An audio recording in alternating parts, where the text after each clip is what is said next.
Welcome to Backpacker Radio, presented by The Trek. I'm your co-host, Zach Badger Davis, and I have a southern draw today for some reason. Sitting across from me is... Hi, I'm Juliana Chauncey, a.k.a. Chaunce. Question of the day. I feel like we get so off topic so often here at Backpacker Radio. Let's talk about hiking, backpacking. What are your upcoming backpacking plans? Because I know that they've evolved. Like the last time I talked to you was I learned something. Yes. I'm not sure what you learned that time, but I can tell my upcoming, like next week is what you learned, or did you learn something different? That was, I think, the one that stood out to me. Okay, cool. Yeah, I'm going to be finishing the Colorado Trail next week. Thank God. It's been since 2018 that I've been section hiking this trail. I fucking told you, do not attempt to section hike it. I know, I hate myself. It is a nightmare. I hate myself. But Fireball, a.k.a. Mims, from the Girl Stuff episode, she is going, well, she's on the Colorado Trail right now. But she's going to be at the spot I left off at this weekend. So I took off next week. I'm going to meet her on trail, and we are going to do 75 miles and finish in Durango together. And then we have a girls' backpacking trip with a few of our friends outside of Silverton the next weekend. Sweet. Yeah. And Harper's coming. That wasn't the end, but that's also very good information. What's the end? You have more backpacking plans, too. Yeah, but I don't want to jinx any of them. Okay, because fires, you know. That's true. Don't talk I'm about going to talk about mine now, and because yeah. of it, and also just, you know, the trajectory of things, 21st One thing at a century. time for me. But, yeah, I think I'm going to finally knock off the Tahoe Rim Trail this year. I'm looking at the first, I don't want to give exact dates. I'm going to look at late this summer for doing that trail. I've professed my love for loop trails. I love the simplicity of not having to plan logistics.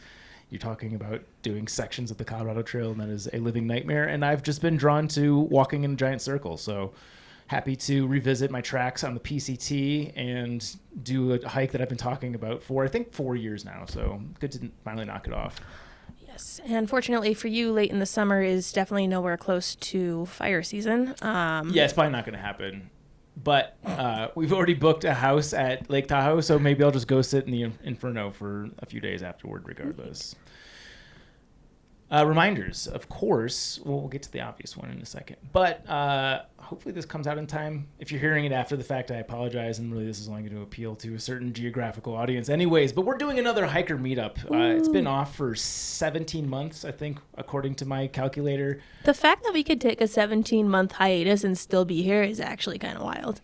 You mean like Just still be like alive? Podcasting. No, not that bleak, but yeah, just like podcasting. Yeah, sure. And the fact that we were able to maintain through the remote recording, I know I've been vocal about my disdain for that, but yes. We're back to in-person, and you'll hear an interview in person in 1 second. But yeah, hiker meetup. It's in Golden, Colorado, July 26th. I think this will be out in time. If you're listening to it late, just skip forward 3 seconds, because we're going to talk about the next reminder, which is the Wisconsin road trip. Obviously, you guys know about this by now if you've listened to any of the last 6 podcasts, I'd say. But we're starting to get some more details locked in, and I want to talk about the hiker meetup that we're doing. We have a date that is October 13th, Wednesday, and we have a location that is in Delafield, Wisconsin, at the Delafield Brew House. I think the start time will be around 6 or 6:30. Haven't officially locked that part down yet, but we have a place, we have a location. We want to see you there. If you're in the Midwest, if you're in the Milwaukee area, hell, if you're anywhere in the Midwest, we would love to see you. Come hang out with me, Chaunce, and Elise. Yee. Okay, let's get to our interview. Okay. She is, I could read this entire thing, but I just feel like she's my pal from the PCT. She's Rabbit. Can we just do that? Yeah. Okay, cool. We'll go through the resume in a second, but I'd say Rabbit is one of the few people that I've actually done backpacking with on the show. Jabba's obviously, I've done many miles with Jabba. Chaunce doesn't count. Oh, okay. I mean, we thru hiked together, so I guess that was a very formative experience in our. We flew in young a helicopter lives. together. That's true. It's fine. That's true. Forgot about the helicopter. How could you? Yeah. So I guess let's do the requisite question. Let's start with the backpacking resume. So that starts with 2016, I thru-hiked the Appalachian Trail. 2017, I hiked the Pacific Crest Trail. 2018, I thru-hiked the Continental Divide Trail. 2019, I soboed Washington on the PCT. I noboed Virginia on the AT again, so little sections, and then I hiked Hadrian's Wall in England. And then I came back and attempted an FKT on the Colorado Trail, which was unsuccessful. I tried again. It was still unsuccessful. And then last year, I did some sections of the Colorado Trail, being quarantine year. They were non-resupply sections that I just kind of went out. Since I live here in Golden, I was able to knock off sections while staying in the quarantine bubble and like not talking to people or breathing near anyone. Yeah. And some of you listening might recognize that voice for a variety of reasons, not least of which is Rachael was one of our trail correspondents on, that was the CDT 2018. Yes. Yeah, so you got to live through her journey that year. Was that the first season of Trail Correspondence? Yes, it was when it was still on Backpacker Radio, Yes. not its own podcast. So not your first time on Backpacker Radio, but your first time in the room of cinnamon. Correct. Well, A little bit of pepper to spice things up. ooh, paprika, not pepper. Well, Rachel's the pepper. Okay, I get it. Yes, okay. So, the obvious thing to me here is I would say that you're sort of a late comer to the backpacking world, but a very violent entrance in that, like, once you've found the trail, you haven't left. So did you just call me old Yeah, on what a was that? What did that podcast? mean? Did I say old? You said a latecomer to the backpacking world. I mean, but she started in 2016, which is 5 years ago. I am just. I feel like just if your kidding. backpacking career is 5 years old, that's not that long ago. Yes. I I mean, was I know- just giving you Okay. a hard time. I was just throwing you. It did sound like you were calling her old. Oh, a latecomer. Is a latecomer a synonym for old? I don't think it is. Well, it means like she waited a long time before she started. Yeah, I stand by that. I mean, how old do you have to be to wait a long time? I'm saying that her entry into the world of backpacking is recent relative to many of our guests. Oh, okay, sure. But still profound nonetheless. So, yeah, let's talk about the evolution of how you discovered backpacking. Yes, and you are correct, Zach. It did take me a long time in my life to find backpacking. I was not one of those You're people. what, like 65, 75 years old? Close, I'm 80. Okay. 81 in March. Okay, nice. I had not grown up backpacking. I had not grown up in the outdoors or anything even remotely like that. Like you said, then when I started, I went hard. One of the biggest lies I told people when I started the AT was that I had actually backpacked or camped before. Because people were like, how long have you been camping? And I'd be like, years. And the answer was like 45 minutes.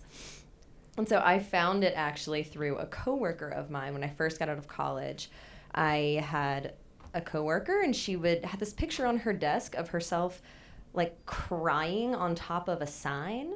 And that's not normal, right? Like, just an average person. You're like, what is the sign? Why are you crying?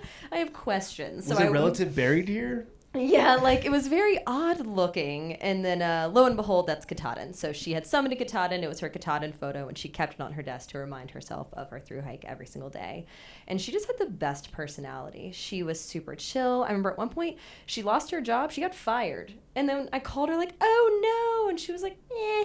This means I get to go walking again. Yeah, like I was going to hike, or I'll just find another job. Who cares? Yeah. It was so chill, and I just love that energy. And she kind of taught me all about the Appalachian Trail and really like the energy and how she used to be this super stressed out person, and then she did it, and it changed her whole life and her outlook on life. And that stuck with me super hard. So I was in my early 20s then, and I never forgot. And I kind of like just stuck it in the back of my brain, like I'm gonna do that one day. And then actually, unfortunately, she passed away. And then my life took some really hard turns, like a lot of people encounter before they go on hikes. I went through a really super hard time where, to be perfectly honest, I hated my life. I was living in New York City. I was working a very successful job. If you looked at everything from the outside, it was like good. I'm sure my parents were like, she's awesome. And I was like, I don't like any of this, and I need a major change. So I gave it all up. Can you put your finger on what about your life was not satisfactory? That faking it till you make it, but I wasn't making it towards anything I wanted. Like I constantly, whenever I got dressed, I felt like I was putting on someone else's clothes. Like I would get dressed up in my work clothes and just not like what I was doing or who I was. I didn't like the company that I worked for. I didn't care about any sort of the mission or anything about it. I would go out with my friends and everything felt superficial. Like I'd hang out and talk about the things you're supposed to care about with your girlfriends. And I was like, I don't care about any of this. And I would just keep trying. And I don't know, it's like, it's very hard to describe. And then my relationship that I'm still in now, but at the time it was suffering because whenever you're really unhappy, it's hard to be be happy with someone. And so all of that was really not going well. And I guess, and just mental health is a struggle for me to be, I mean, I don't know if we need trigger warnings for anyone, but yeah, I have depression and anxiety, and it was getting worse as I lived in a place that I felt like under pressure all the time to perform constantly. And it was getting really bad. I was in therapy, I was taking medicine, and it wasn't helping. Like I wasn't finding my happiness that people kept saying you could find if you do the work, and I was doing the work and I wasn't getting there. And I think Second Chance was on, and he talked a lot about that. Yeah. And about how important the work is, and it has to be the right work. Yeah. And the response to his being so transparent about his mental health issues was some of the strongest we've seen on any episode. So I think it's a really important subject to cover. So thank you for doing that. Yeah. And I mean, I don't know, this is super revealing. So yeah, I mean, I kind of had that, only a few people in my life know this, but I had that moment where I was at my darkest, and I made the choice to hike instead of take that route. So did you go straight from New York to the AT? I did. I set up my tent in my inside my apartment. Luckily, it was a freestanding tent. What was the time frame between like being like I am at the lowest to being at Amicalola or Springer? January to March. Oh, okay. Or April. So I decided in January, right around, I think I decided on my birthday actually, which is January 16th. I kind of made that decision in my mind, and then I started the trail on April 16th. I flew in on the 15th and started the 16th. And all you had seen at that point was like a Katahdin photo? Pretty much. I mean, I did do research at that point. Yeah. Starting in January, I bought all the books and did all the things. I remember running into Zach's book at one point when I was even on the trail, and I was like, what are those notes in the back? Like, how do you do this? Did you have a feeling that hiking would be your salvation, or were you just at such a low point that you were willing to try anything and that it just seemed like the biggest departure for you? Oh, anything. I didn't even know if I'd finish. I didn't know how far I'd get. I barely knew what I was doing. I just knew I needed to go. Like, it was so much more about leaving and starting. And I would say it was my first week on the trail where I realized that I loved backpacking. Like, most people fall in love with backpacking and then go on this big trip. I went on this big trip and then fell in love with backpacking. Yeah. So you've been doing a major hike every year since you discovered backpacking. For a lot of people, and myself included, admittedly, by the time I reach the end of a hike, I'm ready for it to be fucking over. Do you experience that? Or are you just like ready to string the next backpacking session? It's a combo of the two. I didn't want the AT to end because I didn't know what I was going back to. So I was super scared. I was like, so I finished in October. I was like, I don't want to go back to what I did. And that was the catalyst that pushed me onto the PCT. I didn't know when I was finishing the AT that I would go. I actually did a short bike tour. If you're familiar, whenever you're walking near Harper's Ferry and you see all those bikes, that's the C&O Canal and the Gap Trail. It's a bike tour that goes from Pittsburgh to DC. I did that after I got off the AT. I guess I left that on the resume. I kind of forget because I didn't stop. So I kind of didn't stop backpacking until November of that year. I started in April, and I really didn't quit doing things till November.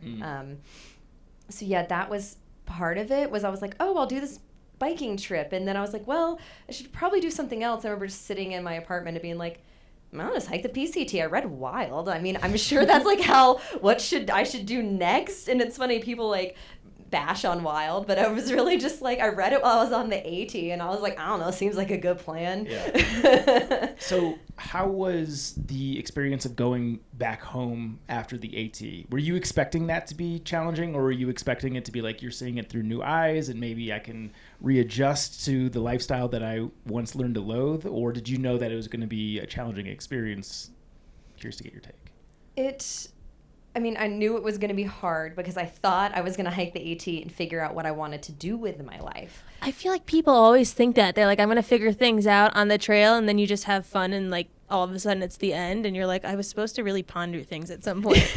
Right. I was like, I was supposed to have this deep experience, and I did, but I was like, at the end, I thought I would have in my mind, like, I'm going to come back, and I'm going to go back to school, or I'm going to get a job doing this, or I was going to have this idea, but when I finished, I realized all I wanted to do was backpack more. I was going to say, that's usually the takeaway for people. That's the thing that they learn is like, you know what, I like walking. Yeah, like that was it. So I think that was the simplest answer, was what I found on the AT was I loved backpacking, and so I should keep doing it. And I did. And so I built my life around that, and I de-emphasized my jobs and I emphasized my hiking. So I made hiking the goal. I made it what I do.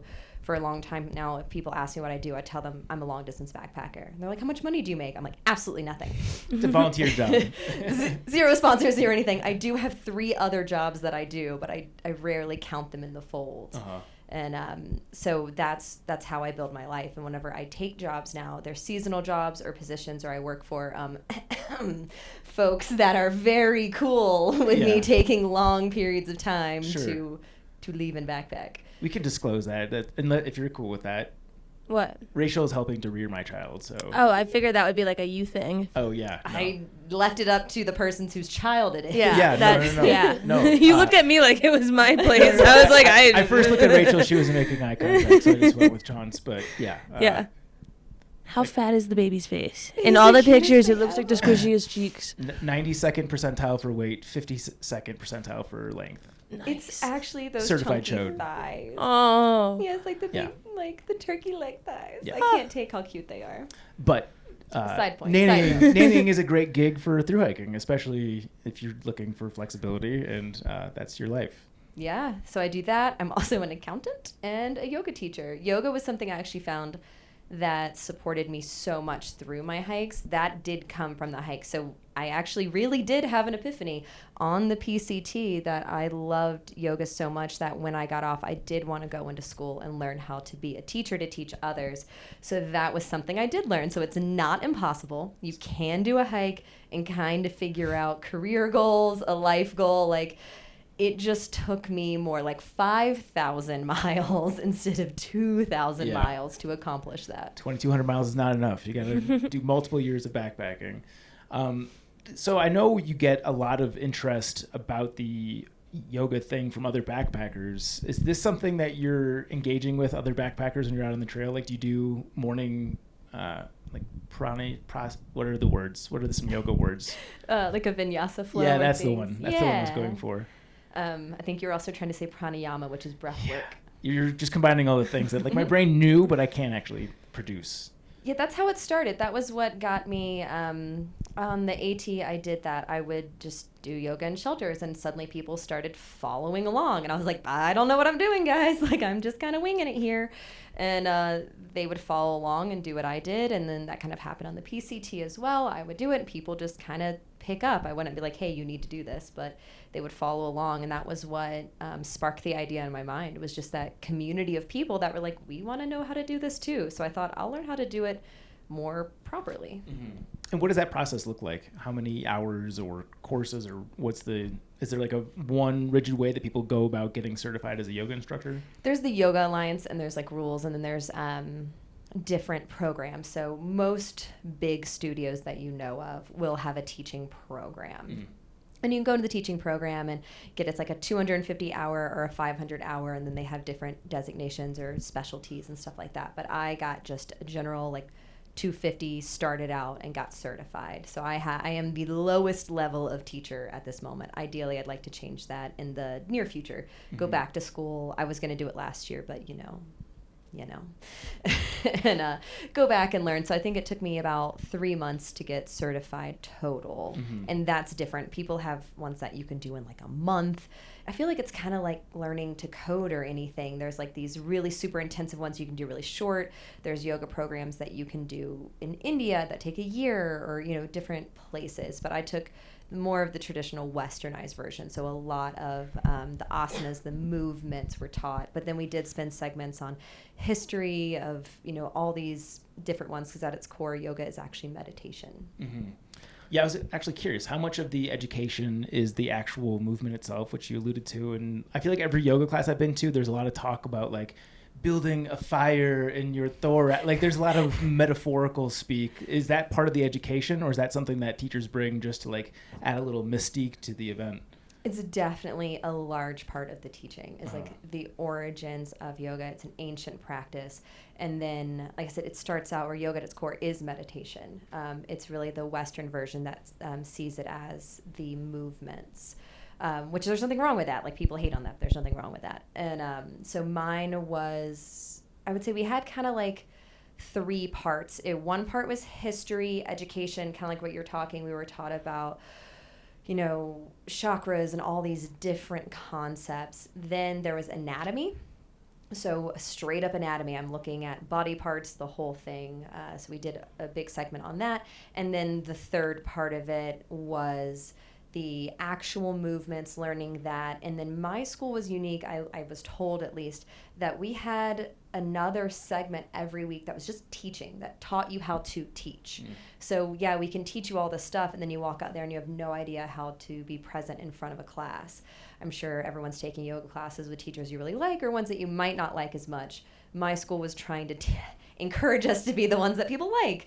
Like, you know, you could not be the best at this movement. Maybe you can't execute a split, but if you can teach others how to do it, that's fine. Like, the importance of teaching, not, you know, it only being about your personal practice. Mm-hmm. Is it like pretty hard to learn and memorize all the different positions? Because I feel like I know downward dog, and I've been to a lot of yoga classes, and I can't remember the names of any of them, or even like Cat cow. There's like pose. the happy tree one where you're like that and your legs up. Oh yeah, I can't do that. It's not called happy tree, but It's called tree. Yeah. And you're happy while doing it. And if you're happy, then Sure. I mean, put that right But in like, there. do you have to like make flashcards and memorize them? And Yeah, my school was gave me a lot of grace, and I didn't have to learn all the Sanskrit. So every pose has a Sanskrit name, and I know a handful in my head, and I know them when I'm doing them, or if I have a teacher say the Sanskrit, it like triggers it in my mind, and I usually can follow along. But I have a mentor that I take class from, and every now and then she'll just say the Sanskrit, and I'll like pause, and she's like, right, and like say the actual word for it, and then my brain catches back up and I keep going. And but yeah, I mean, it's hard. It's real school. I mean, I took a written test. I had a physical test, you know, where I had to teach a class and be judged off of that. Obviously, I passed, and the judgment is relatively, nice. They're not like, "Ooh, you stumbled across your word. Fail for you. Yeah. No yoga for you." Yeah. But yeah. So what are the core tenets of being a good teacher? Man, I thought we were going to talk about hiking. We will. We'll get there eventually. Or maybe we're we very won't. good at tangents. Yeah. Yeah. So I think there's different ones, but part of it is creating and inviting in a safe space. So the very first thing when you walk into a class is you want people to feel welcome. You want them to know that they belong there, that this is their practice, and putting it kind of into the student and allowing them to make their own choices. So that way they don't feel pressured to push themselves beyond. This is not CrossFit. This is the workout. You have to do this. No, this is your time. If you come into my class and you get in a child's pose and you don't move for an hour, I will assume that you are fine and that is what you need. Mm-hmm. And I will not bother you. Yeah. That's my kind of hour of yoga. I was going to say, I always love the part at the end where you just lay still for Yeah. the 2 minutes. Yes. Like, I think I might go into yoga class and just lay down the whole time. I've had because- those where you like lay there and they walk around with a little bell and they just like ring it in random spots Yeah. and you're just like falling asleep. Yeah. Okay, I'm going to ask you a question. You can't lie. Has anyone ever farted in one of your classes? And if so, did you laugh? Not in my class that I've taught, but most of mine that I've taught have been remote. So I'm sure they've just been silently just SBDing wafting it up. away. Their microphones are on mute. But it has happened in classes that I've been in. And only once did I have a teacher stop and go, wow. I feel like you have to address the elephant in the room. Otherwise, it just gets awkward. I feel like that's the way you clear the tension. Because I haven't done that many yoga classes, but I have been at a yoga class where there was a fart. And I can say with great honesty that it wasn't me, thank God. Yeah, that would be mortifying. Yeah. That we had that triple crown of worst places to fart, didn't we? I think it was just embarrassing thing. Or no, it was worth places. Yeah. Because the elevator was on there. Right, that. and like I picked silent things. I don't remember what I picked, but a yoga studio would be a bad That'd one. be a really bad one. Mm-hmm. Also, a great way to like release gas is to get into downward dog and like lift and lower your heels. It will like help move your belly. So I feel like yoga classes are asking for it. You know what you sign up for. So let's throw some particular ailments at you and see what yoga poses you recommend. Because that's actually something that I've used yoga for in the past. Is like if I'm having digestive issues, like cat cow is a good one to like the breathing. Cow? So you're transitioning between two different poses. I'll have Rachel explain it because I'm dumb. But You want to get on the table and demonstrate? you go from cat to cow. Okay. You go into your tabletop position, which is just on the ground on all fours. For your cat position, think of a scared cat. You lift your belly button up and in towards your spine, arching your back up. Head comes down, tailbone tucks under. Usually that's done on your exhale, so you're pulling the belly all the way in. And then on your inhale, you're dropping the belly. Hips lift up, head lifts up. Your hands stay in the same position, but think of your shoulders and your chest opening, your hips opening. Take your inhale, and then go back and forth, transitioning through those two poses. Yeah, I like that one. Yeah, that was well explained. Yeah, that's basically how I explained it. Okay, so we're going to go through ailments. So let's start with digestion. Is there like a few go-to poses that you think are good? Like if you're backed up or your stomach's not feeling good, are there certain things that you might do to clear that up? So, I mean, downward dog is definitely one of them, like lifting and lowering the heels and kind of allowing, because it changes the shape of your belly when you're in an inversion. So inversions can help or hurt, kind of. It's really what feels good to you. Laying down on your side, I'm pretty sure if I'm thinking correctly, you're on your right side, because a lot of times I think the gas pain is on your left, if I'm remembering correctly. So belly ailments, laying down on that right side and like tucking your legs up can sometimes just like ease it. That's not particularly a pose, but you can also change that by doing like twists. So if you lay on your back, pull your knees up to your chest, and then just gently send them to one side and turn your head the opposite way. Those recline twists can kind of help relax your belly if you move around.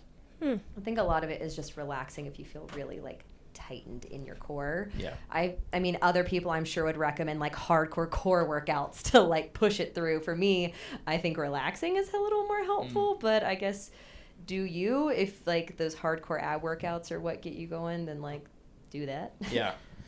I guess we should go with the obvious question is, do you have like a series of go-to movements for hiking? Because like any endurance sport is just so repetitive that you're going to develop stiff muscles. And I'm sure there's a short list of injuries that are very common. I know that you've been dealing with some injuries yourself, which I'd like to talk about. But is there like a set of maybe 5 or so different stretches that you go through or advocate for other backpackers? Forward folds are huge, just stretching out the backs of your legs. So that doesn't mean you need to touch your toes, doesn't mean you should keep your legs locked out. So like gentle bends in your knees, bending forward from your hips and letting your torso hang. So letting go of that tension and then just seeing how your legs feel as it pulls through your hamstrings. Usually that'll start to open up your lower back as well and through your glutes, because the glutes control so much of our legs. And for me, that also kind of helps open that. Then figure 4. So if you're, you probably did these like in elementary school. If you're standing, or you can do it on your back, you take your ankle and cross it over your knee. And you can take your right hand to your right knee and just like gently press it away. That'll open your hips up. And then you do that, of course, on each side. For me, that actually feels really good on my lower back, but other people say they only feel it in their hips. So everyone's a little unique. Those twists I find are super helpful for my back. I tend to go to back because that's where my problems are. And then I feel like child's pose, where you have your arms stretched out in front of you and you're on the ground, kneeling, and you lay your torso over the top of your legs and let your feet kind of like just rest against the ground. That, for me, I feel the stretch kind of through my upper body. And then if my back is bothering me, I'll tuck my arms back by my legs. And that's called seed pose. So you basically just turn yourself into a little seed pod, and I'll pull myself into this tight little egg, It sounds adorable. It doesn't seem comfortable, but for me it is, because I just like kind of tighten up into that little ball, and I feel like cozy and happy. Maybe it's mental too. I mean, a lot of this is mental. Taking a moment to stretch is sometimes going to help your mind, which will relax that and then get you out of, especially if you're like in a pain spiral, you're in your pain cave. Taking this time, even if it doesn't cure you, if it resets your brain, that can be as important as the movement. What about, like, for people who have trouble falling asleep on trail, are there specific movements you can do before bed that will make your body more ready for bedtime? So the kind of like you're talking about the Savasana, laying down, there's two ways. I do this sometimes standing as well. So if you stand and you plant your feet on the earth and you ground yourself in, and you really think about like taking your shoes off and standing on the actual earth, connecting all of your toes down, thinking of your heel touching, and then building that platform up. So then looking at your knees, having just like a gentle athletic bend in your knees, and then you're supported yourself through your feet, through your knees. Move your hips over your knees to where you feel stable, or spread your feet a little wider or closer together. Then you've built a platform all the way up to your hips. Then take a deep breath, inhale, and then just gaze forward and see where you fall. And then exhale and let your kind of torso sit down. And then I'll roll my shoulders back till my chest feels open. And then the same thing, take some neck rolls and just let my head kind of fall into place. And your body's going to find those natural rhythms, like where it wants to be. And so I do that standing a lot of times before I start my day.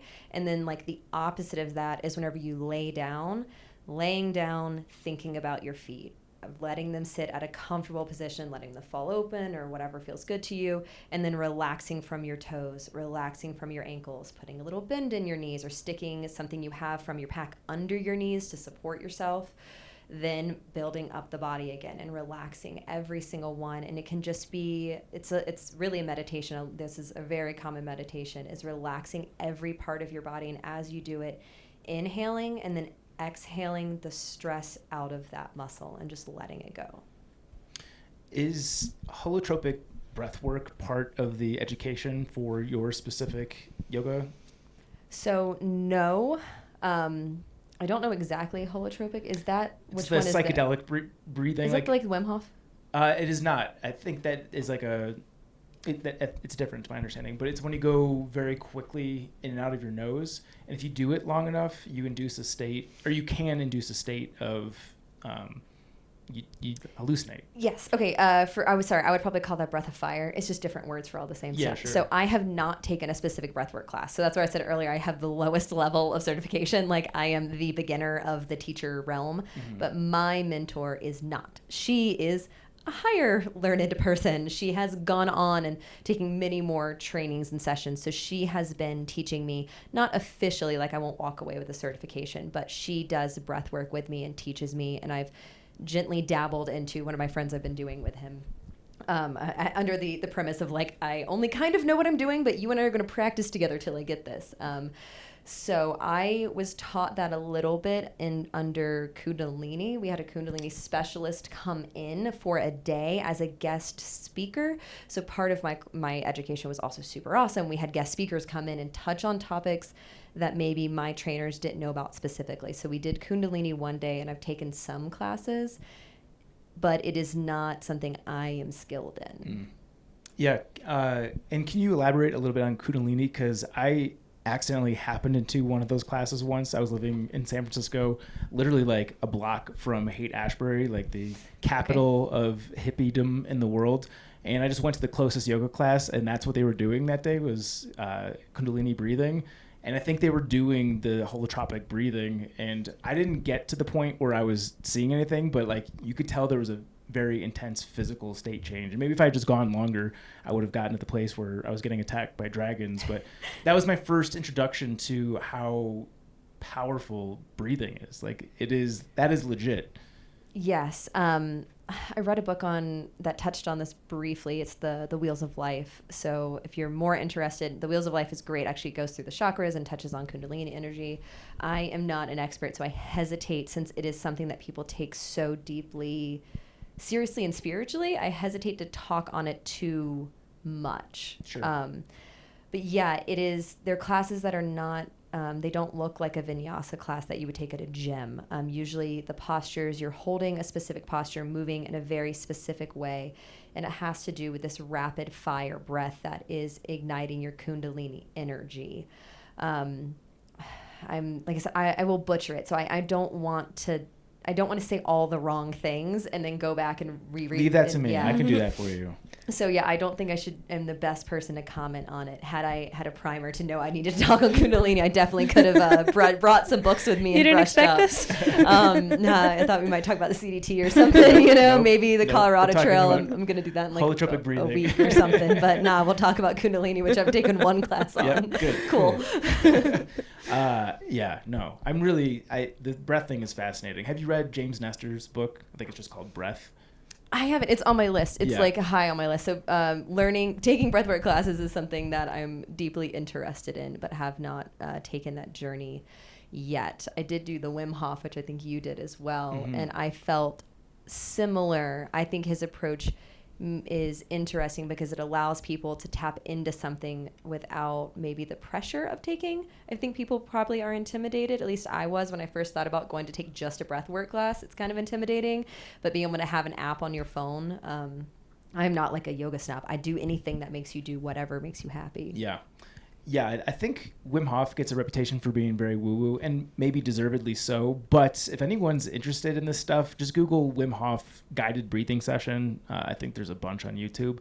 And I guarantee you, if you do 3 to 4 rounds of this, you will feel something. Like we did this we were up in Basalt recently, and we were hungover, and it was my friend's birthday, who's big into Wim Hof. Like, he went out to Spain to do a Wim Hof retreat.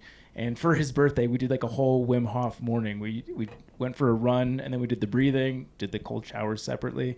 But it's actually amazing how you can go from waking up feeling like a bag of dicks to, after all of that, felt phenomenal, felt like better than you would getting out of bed in a given day. So it is a very real thing, and if anyone's interested, I recommend checking that out. Okay. I don't know if I'm quite ready to wrap on the yoga thing. Oh my God. Largely because we haven't had a yoga specialist, and I honestly forgot that was one of your fortes. So I hope I didn't cut you off prematurely when you were going through your flow for the recommended movements for backpackers. Yeah, I mean, not particularly. Like I said, forward folds, anything that opens up your hamstrings, anything that you can do that focuses on your glutes. Like I said, I like the figure fours. I like doing a lot of just really basic bending, and I like anything I can do in my pack. And so this also involves stuff that maybe isn't quote unquote yoga, but if you like walk up to a tree, put your hands on the tree and step one leg back and stretch your calves out. For me, that can be a religious experience, especially if my calves are cramping. I made the silly mistake of going on a day hike over this past weekend here in Golden, where it was like 45,000 degrees outside, Yep. and I forgot electrolytes. I had chugged 3 liters of water for a 7-mile hike, assuming I'd be fine, but I'd forgotten to take any electrolytes or salt that day whatsoever. I'd had a smoothie and like a salad, so I had no sodium in my system and cramped up immediately, and started doing this stuff just to relieve the cramps so I could get off the mountain and get to the things that I need. Yeah. It's taken me a long time to connect the dots on how important electrolytes and sodium are. I mean, I've learned it obviously in a hardcore way while through hiking, but just like in my day-to-day life, if I start the day with a protein shake, there's no sodium in it, and I do like a hard workout, I feel spacey until I actually replenish. I don't, maybe this is placebo, but I feel like my brain's not firing properly until I've consumed enough sodium. I also sweat a lot, so maybe I'm just a weirdo, but there's definitely more meat on the yoga bone. Do you have anything? When we were talking about the digestive issue stretches, would those be the same ones you would suggest if someone was trying to maybe poop on trail and they couldn't, do it? Malasana Yogi squat. It is kind of the pooping position. It is,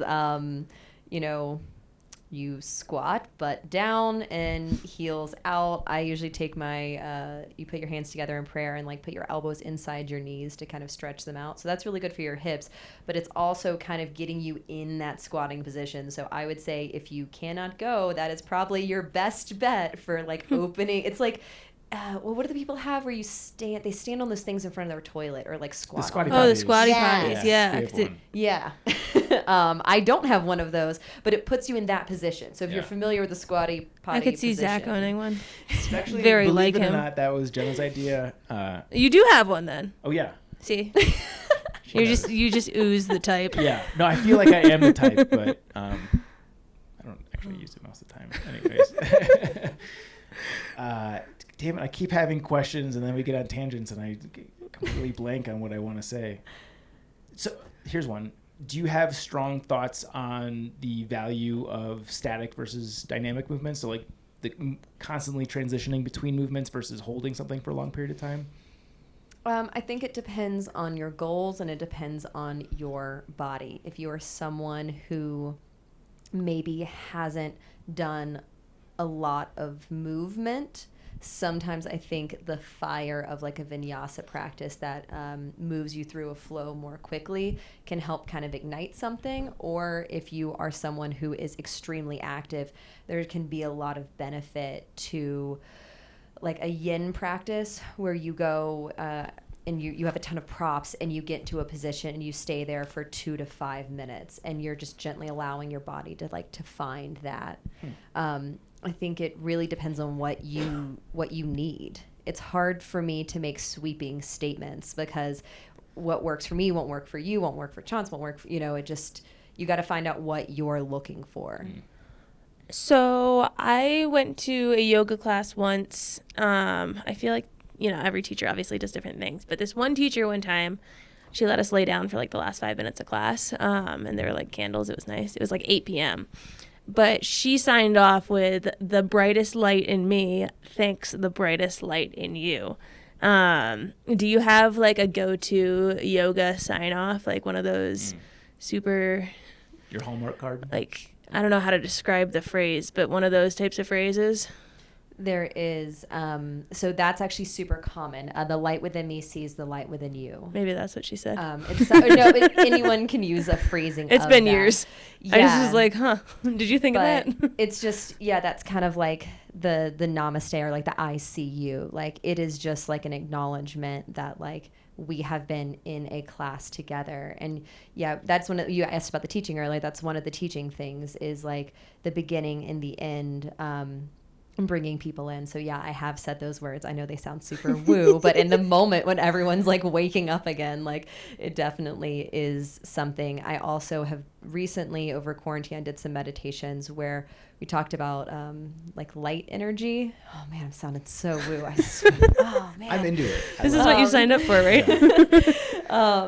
Light energy and like how I talked about earlier, the like going to sleep and like relaxing each one. You can also apply colors and feelings and light to that. So if you have, just say like imagine a light in your mind and choose a color to go with that light. So anything you want, whatever that color is speaking to you, just have that, hold that in your mind, and now start at your feet and imagine that light is warm and it begins to wash over your body. Does it matter what color? Because like, how like red's kind of like a hostile color and purple's like a royal and yellow's sunny. So absolutely not. There are colors that correlate to chakras. So like red is actually your grounding chakra. So if like there's a theory that says like whatever comes to mind, if it's one of the 7 chakra colors, that may be one that you're seeking. So like if red comes to mind, because it sounds like that might have been the first thing you thought of. No, it was blue. Right. So that could be like I was thinking of telling Leah to turn the lights blue. like that means you might be seeking more grounding. These are just theories. I mean, even myself, I don't know if it's all true or if your favorite color is just blue, you know? Well, yeah, wait, what's the blue one mean? I believe, if I'm correct, that is your third eye. I could be wrong. I'm mixing them up in my head now because I'm on pressure. Horoscopes. We are very much putting you on the spot. I was like, I just like want a custom horoscope. What's gonna happen? I didn't bring my books with me and prepare for this, as we were talking about. I assumed it was backpacking. This is always how it goes. We have questions. I don't even think we've touched one of them yet. I saw the word yoga on there. That's true. Good point. Yeah. I'm curious if you mentioned that yoga, the main tenet of it is actually meditation. Mm-hmm. If you are more conscious of your breathing on trail as a result of practicing yoga. Definitely. I also now am a crazy person that you hear doing weird breathing on trail. Oh, do you make those noises where they're like... I sigh a lot. What does that sound like? I mean, it's a sigh. I'm glad everyone just heard me breathe deeply into the microphone. This is fun for me. Is this fun for you? We have more beer, by the way. If it's not, we can make it fun. I also flutter my lips a lot. What does that sound like? No, you can do it. Show me. I don't know. I don't even know what that means. Just pretend you're a horse. I can't do that without laughing. Let's go. Hold on one second. No, that's Zach's turn. I'm not doing it. What do you mean Zach's turn? Chance, go ahead. No. Flutter your lips like a horsey. Do it. Do it for the people. Do it for the people. Fax is very disappointed, by the way. I can't do it while I'm laughing. Now we're having fun. Oh, and I definitely don't tell people to flutter their lips like horses in class. Oh, Lord. No one's ever going to come to my class again. Yeah. This is how my yoga career Horse facts. Chance is a terrible horse. I can't do that while laughing because the cheeks go out, but the lips need to go in. Those are conflicting muscle movements for sure. Yes, I feel conflicted. So breathing. So you're fluttering your lips on trail. You're moaning, sighing, making loud open mouth sighs. I'm sure if you've been to yoga, they probably will say that. Like, there's also one called lion's breath where you should do this one. What's it sound like? She was the horse. You can be the lion. I'm technically a little donkey girl, but okay. Yeah, you are. Oh man. You inhale through your nose. Then when you exhale, take your tongue all the way out. Big exhale, like a dog. I felt good. I feel better now. So large and out. Tongue comes all the way out. Yeah. And it's all of it is just like a big release. So if I am feeling stressed, I get anxious or nervous on trail, or not really nervous, but I think like if you're going up a really hard hill, or I get in my head about like miles or where I wanted to be or where I thought I was going to be, or, oh, I'm running out of water and suddenly I need to just get out of my head. You'll find me sighing, fluttering my lips, doing these things just to reset my brain. All of it is a meditative practice done in a physical form. Yeah. And there's actually good science to support that, like the tempo of the breathing actually activates different parts of your central nervous system. So if I'm correct, I probably am butchering this. Longer inhales will elicit the sympathetic response, which is like an activation mode that fires adrenaline. Whereas if you do longer exhales, so like a 3-second inhale and then like a 8-second exhale, that'll activate the parasympathetic part of the central nervous system.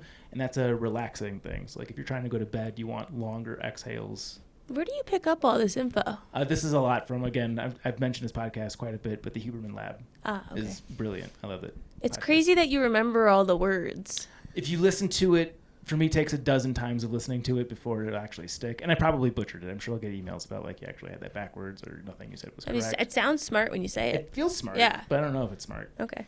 I think you can also just use it to lower your heart rate. So you don't need to know the technical terms behind it, but you know if you're walking uphill and you're starting to breathe hard, like everyone does, and then you start to almost hyperventilate because you're breathing so hard, if you slow down and get mindful about your breath and kind of like Zach said, start, taking your inhales through your nose and then the long, slow exhale through your mouth, your heart rate will naturally drop.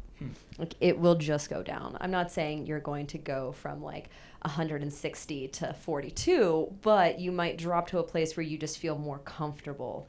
And it's especially for me when I stop, I feel like my heart rate as it like when I'm climbing and it climbs, and then if I like have to abandon the climb and stop on the way up, my heart rate seems to go super hard, or I'm suddenly super aware of it. It's what I will do to move myself out of that, like, oh God, my heart's beating so hard. Like, bring it back down. Can you talk about the interface with breathing techniques and managing anxiety? Because I feel like for me, meditation and breathing has been transformational for me, because I was definitely much more on the anxious end of the spectrum, and I now feel like I have a tool to get out of it when I'm starting to get in my head. Just focusing on my breathing, I feel like I can get back to normal pretty quickly.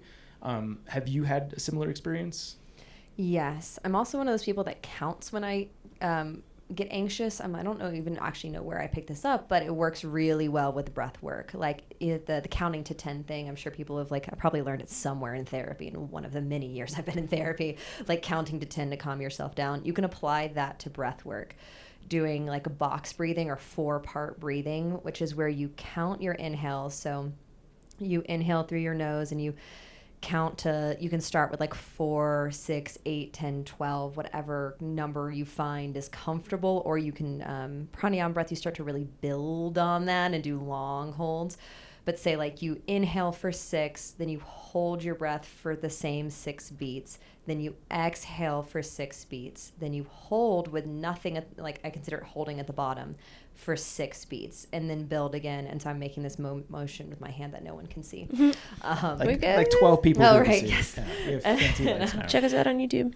Even that, I'm like still just like chopping at the table. That's just not how I teach. But when I'm teaching, I'll actually like lift. Usually your eyes are closed, but I lift my hand up for the inhale. I think of it as moving across for the hold, and then down for the exhale, and then back across to complete the box for that holding on the exhale.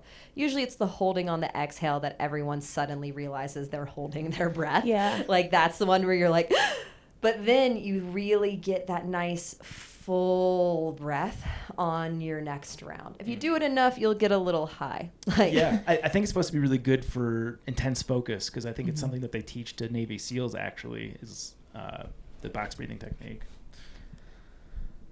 Where were we? I feel heavily distracted today. I don't think we're anywhere on the page. Okay, we're nowhere to be found. So I wanted to know about, so you're talking about managing your anxiety through breathing. Is there like one resource or tool that has been especially helpful for you in terms of learning different techniques to managing anxiety? Somebody listening to this who tends to be on the anxious side, like if they came to you as a friend and were looking for advice, what would you tell them? Man, so I was trying to think. There's the first thing that came to mind, so I might as well just say it. Molly Crossman, my mentor, is the person who has taught me a lot of this. I learned it in school, but she is the one that has like sat with me for the past 6 months every single Thursday morning, and we go through these things. And like I said, she's an exceptional teacher. She's in Wild Bliss on Instagram. So for me, at least, that's the first thing that comes to mind. I know that's not a book. I know, and she does remote stuff, of course, because she lives in New York. But so that is accessible to at least some people.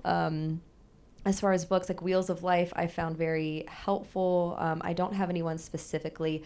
I've been meaning to read Breath and all these other things, but I don't have any off the top of my head. I'm sure I will walk out of here and think of like 1,000 good resources that I could have said, and then I wasn't prepared. I was not prepared for this. There's no way to prepare for this. Yeah, this was an ambush. I wasn't even. No one prepared for anything. Okay, we can get off the yoga breathing subject, because I know we put you very much on the spot. So it was just a quick 30 minutes, I think. Let's go back into the chronology of your triple crowndom. Did you feel like there were major themes that you took away from each of the big 3 hikes? So like obviously the AT was your discovery for backpacking. You said within the first week you knew like you were in the right place.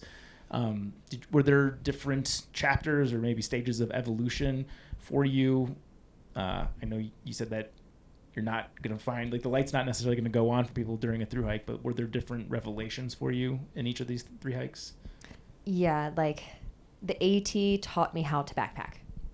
I learned how to backpack. I learned about, gear, what my body likes, food. I learned that like I don't feel good when I eat Pop-Tarts, but it's like everyone eats Pop-Tarts. Like I learned all of those lessons. I learned 1,000 hard lessons. I learned so much. Like the things that everyone learns on their first hike that most people learn when they go on 1 and 2 week backpacking trips, I decided to do on a 2,200 mile hike.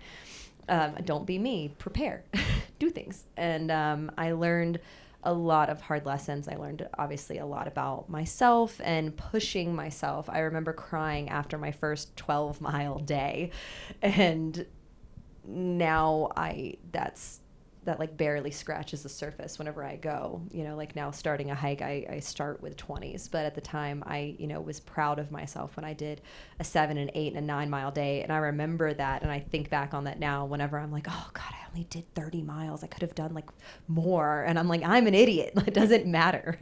So the AT taught me those lessons for sure, like to be humble, to listen to your body. I got very, very injured through all of the mistakes that I made, and I learned a lot.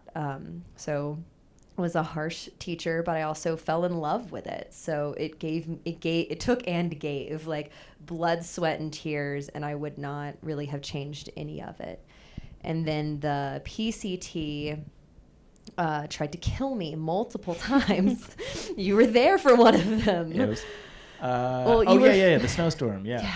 You were farther along in that cozy little bathroom while I was at 10,000 feet dying, literally. What happened here? If you are familiar with Backpacker Radio's earlier episodes, like Chance wasn't there. You weren't even on.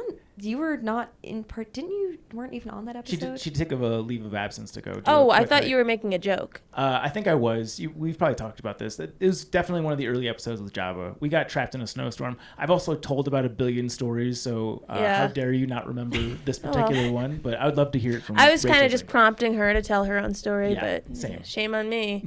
How dare you? Yes. So while Badger and Jabba were off in their cozy little privy, I had decided to wait out the storm. We were on the PCT context. Hold on, I'll step back 3 seconds. We were on the PCT. It is 2017. It was an extremely high snow year. I had already done a flip-flop because I got swept down a stream, and it was the right choice for me.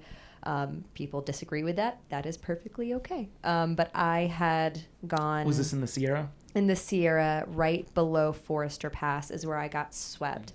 So then I went north, like about 500 miles, and then I hiked to Washington. Then I flipped back down and started going southbound. So that was when I ran into these guys. That was actually how I met Zach. And I started going southbound, thinking that was a much better time to be in the Sierra because there were no snowstorms.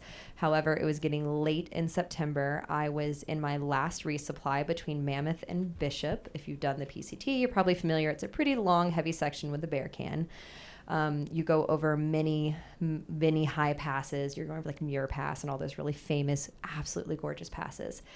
So I had gotten kind of separated from our little impromptu trail family, and I decided, you know what? I'm already not with the people.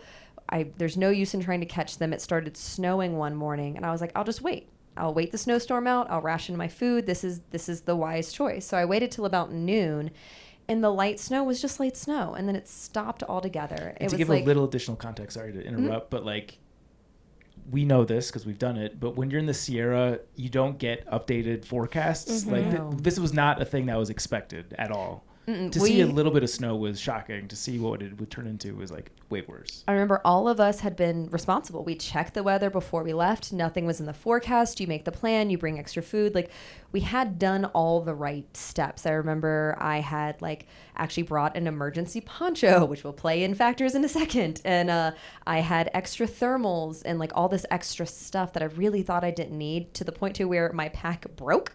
My strap flew off, and I was like, oh, well, I guess this is what I'm dealing with. I had to lash it back together with stuff I had in my pack and walked with it all like messed up for the last And bit. the bear canister does not help that situation. The bear can sitting on top of my pack was just making everything absolutely worse. Yeah. And So I really didn't think this was a big deal. I saw that everything had blown over. Bluebird Day. At that point, it's like warmish for the Sierra. And I start walking. I was like, I'll do one pass today. I was planning on doing 2. It's like, I'll do one pass. I'll drop down to the other side of the mountain. And then I'll just, camp again at like 6 or whatever. No big deal. I think I was planning to do like 10 miles was my aggressive day from like noon to 6 was like, maybe I'll cover 10 miles. Excuse me. And, I started walking, and at that point, I think the pass was around 11,000 feet. I remember it was like above 10,000 feet. I'm blanking on what the name of that pass is right there. You might remember. I'm guessing you were probably near Mather Pass if you were a pass behind us. Yeah. I think that's what it is. That makes sense. Because we ended that snow day doing Pinchot, what was it? No, maybe it was Pinchot Mather. Yes. No, Pinchot Glen Kearsarge. I think that was the sequence. I think it was Pinchot maybe that I was on. Now I'm blanking. I'm forgetting. Yeah. It's because my brain didn't do very well. There's reasons I forgot things. A lot of stress happening, yeah. That I cared far less about what the pass was called and far more about not dying. So as I was ascending, and you're by yourself. I was by myself. As I was ascending, it starts getting colder, and I had tripped and fell in a stream because I am clumsy and I should be good by walking now, but I'm not. And so I tripped and fell in a stream and got my shirt all wet, and then the bottom of my pants and my shoes all wet. And I was like, oh, well, this sucks. Well, I'll go up the mountain and dry it out. There's not anything else I can do. I can't be unwet now.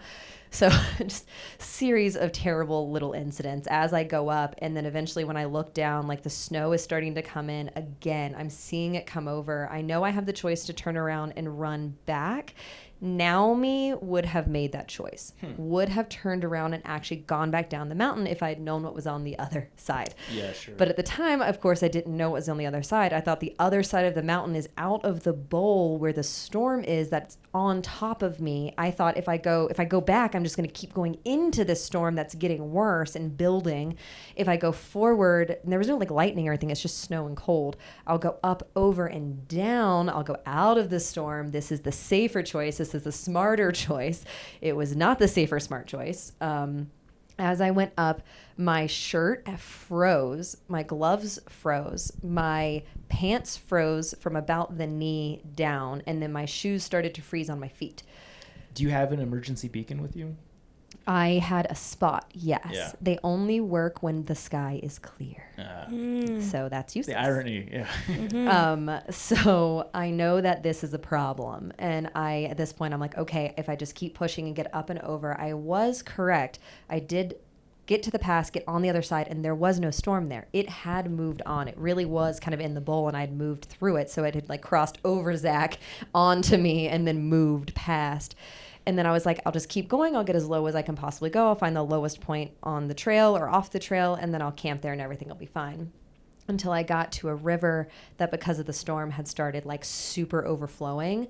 And I knew, I was like, if I get in the water, I won't make it out. Mm-hmm. Like, not that I couldn't cross it. I could probably cross it, but I had to ford it. And the risk of getting myself wet from the waist down wasn't worth it. And I was like, I'm not coming back from that. I won't get warm again. So I ended up only being able to descend about 1,000 feet from the top of the peak. So I set up my tent like on top of snow next to like the 2 shrubs that I found, like, because I felt nice being near trees. And I set up there, and that was the only time I've ever considered pressing my emergency beacon. But I knew I could look around, that the cloud cover was too thick, and that like one of 2 things would happen. Either I would freeze to death and die, and I wouldn't make it, or I would press the button and they could, I guess, come find me. But no one was coming till the morning. Like, I knew that. And you have to know when you have those beacons, like, it's not like calling 911 in a city where within 5 minutes or whatever, like someone's going to show up. You are on a remote mountain pass in the High Sierra, likely without service. So I knew I was kind of on my own. And so I just started. Luckily, I had taken one of those Knowles classes that I never thought would be useful and was super useful. There was all these lessons in there about hypothermia and like what to do and how to warm yourself. And I remember trying to like drink and eat something, but then like I couldn't. I was like throwing it up because I was so far gone. I listened to a podcast, which sounds counterintuitive, Hopefully no one's listening to this and dying right now. Please don't be dying. And but it kept my brain active. It kept me awake and kept me from just laying there and just being like, well, I guess I'll die now. It forced my brain to think. I listened to Science Friday. Thanks, Science Friday, keeping me alive. And but it kept my brain active. And then I moved around a lot, keeping my body heat up. I tried to drink water until my water all froze solid because it was well below freezing. So all my water froze in the bottles. Luckily, I had poured some into my pot for the morning so I could actually heat it up. But my stove quit working because at 10,000 feet in the cold, fuel doesn't work anymore. So I couldn't even get it to light. So I was also out of that. And then so I just did sit-ups. I rolled around in my bag to generate as much heat as possible. I took my... everything I had in my pack I was wearing that wasn't wet. And then I took my bag liner. I have a pack with a liner in it. And I put that around my feet. And then I also had an emergency poncho that I had like kept on lock. And I wrapped myself in that plastic emergency blanket. And I remember that was the moment that I felt the temperature in my bag like warm to a normal level, like a human level. And I knew, I was like, okay, if I just stay in here and I don't get out, like I will warm up. And I did. Did you sleep through the night? No. Are you getting up in the middle of the night to do sit-ups? Yeah, I have no idea the intervals of time. I know that I fell asleep probably around like 3 or 4 because I remember that was around the last time that I checked my watch, but I was properly warmed enough in my bag that I felt okay like closing my eyes to like fall asleep. And then I woke up at 6 when the sun came up and it was like getting warmer because at that point it had to be getting warmer outside. I don't think I was doing anything magical. It was just getting warmer because the sun was coming up and like things were getting better. Yeah. Did most of the snow melt that next day? So we got off the mountain early, so I don't know what was happening at high elevations. What was it like hiking that next day? Yeah, I hiked that next day, and by the time I got to the next pass, which I think was Mather Pass, and I know by the time when I got to Kearsarge, so I ended up staying on trail a day longer than I had anticipated. And when I went up and over Kearsarge, it was like 70 and sunny outside. Like people were there with their kids and families, and I just sobbed. I was like, I almost died, and now it's sunny. Like, why is that okay? Yeah. Well, no, that was also the end of your thru hike there. That was emotional for a lot of reasons. I cried a lot that day, and then drank a lot of beer in town. Yeah. I don't know if Shab and I have gotten into that story, but I was a real wreck that night. Why? I don't know. We can go there, but what type of wreck? I was found like out on the sidewalk outside of the bar. Like we that type of wreck. Yeah, we decided to take an impromptu zero, and you know things happen when you're taking a zero and you're excited to not be in a snowstorm. And also Bishop is possibly the coolest town along the PCT. So yeah, things just kind of snowballed. But I got locked out of the hostel, and I was getting some friends of ours that are now still friends of mine. I had met, they were doing the high route and they bailed because of the snow as well. I stopped to get their phone numbers so I could meet up with them at or Instagrams or something in the future. And I'm like, like way too many cores in, like drunkenly like putting the phone number in, like, thanks guys, have a good night. I walk up to the hostel and I try to open the door and it's locked and they didn't give me the code. And because I was supposed to sleep in this shed because the hostel was full and they told me I could sleep in their shed. I was like, well, can I at least put my pack inside here so it's not just sitting in the outdoors? I don't want to carry it to the bar. And they're like, yeah, no problem. So I couldn't get my pack and it was going to get really cold that night. I was like, I'm not going out this way. Not in town. And I called like Zach, I called Tom, I called like Dirt Squirrel, I called all the 3 people I know in the hostel like repeatedly, and they're all just like phones off, phone dead, gone to voicemail, like on airplane mode, like all asleep in the 3 minutes it took me to get someone's phone number. They are gone, and no one will answer the door. People are not reliable at 2 a.m. as it turns out. Yeah, and I was like, oh no. So I ended up sleeping in the back of our friend's truck with them. They were on the road sleeping in their truck, and I snuggled my little self in there. Was like, hi, I'm part of your family now, and slept in the back of a pickup truck. Yeah. Neat. I want to jump back to something that we grazed over, which was what caused you to flip. You said you got swept down a river in the Sierra. As someone who also did the PCT in 2017 and flipped because of what I was hearing about the rivers in the Sierra and stories from people who got swept down, I would like to hear that story because those have been very interesting stories that I've heard. Yeah, it wasn't fun. I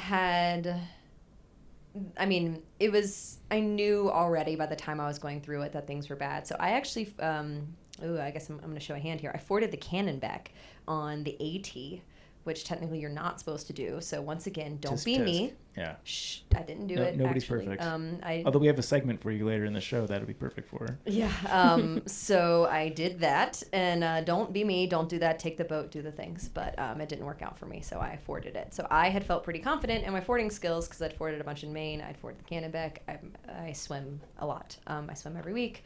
I was like, yeah, everything's going to be totally fine. This is my forte. I love water. I'm not worried about this at all. And it was like definitely my Achilles heel by going in confident thinking that I could just ford rivers that I had no business fording. And pretty much I had a hiking partner at the time that we'd met on trail. We didn't start together, but we decided to do the Sierra together to be safe and all that stuff. But when we were crossing, we didn't decide to cross. It was Tyndall Creek, which is like a seasonal stream. Like this year, it's probably dry.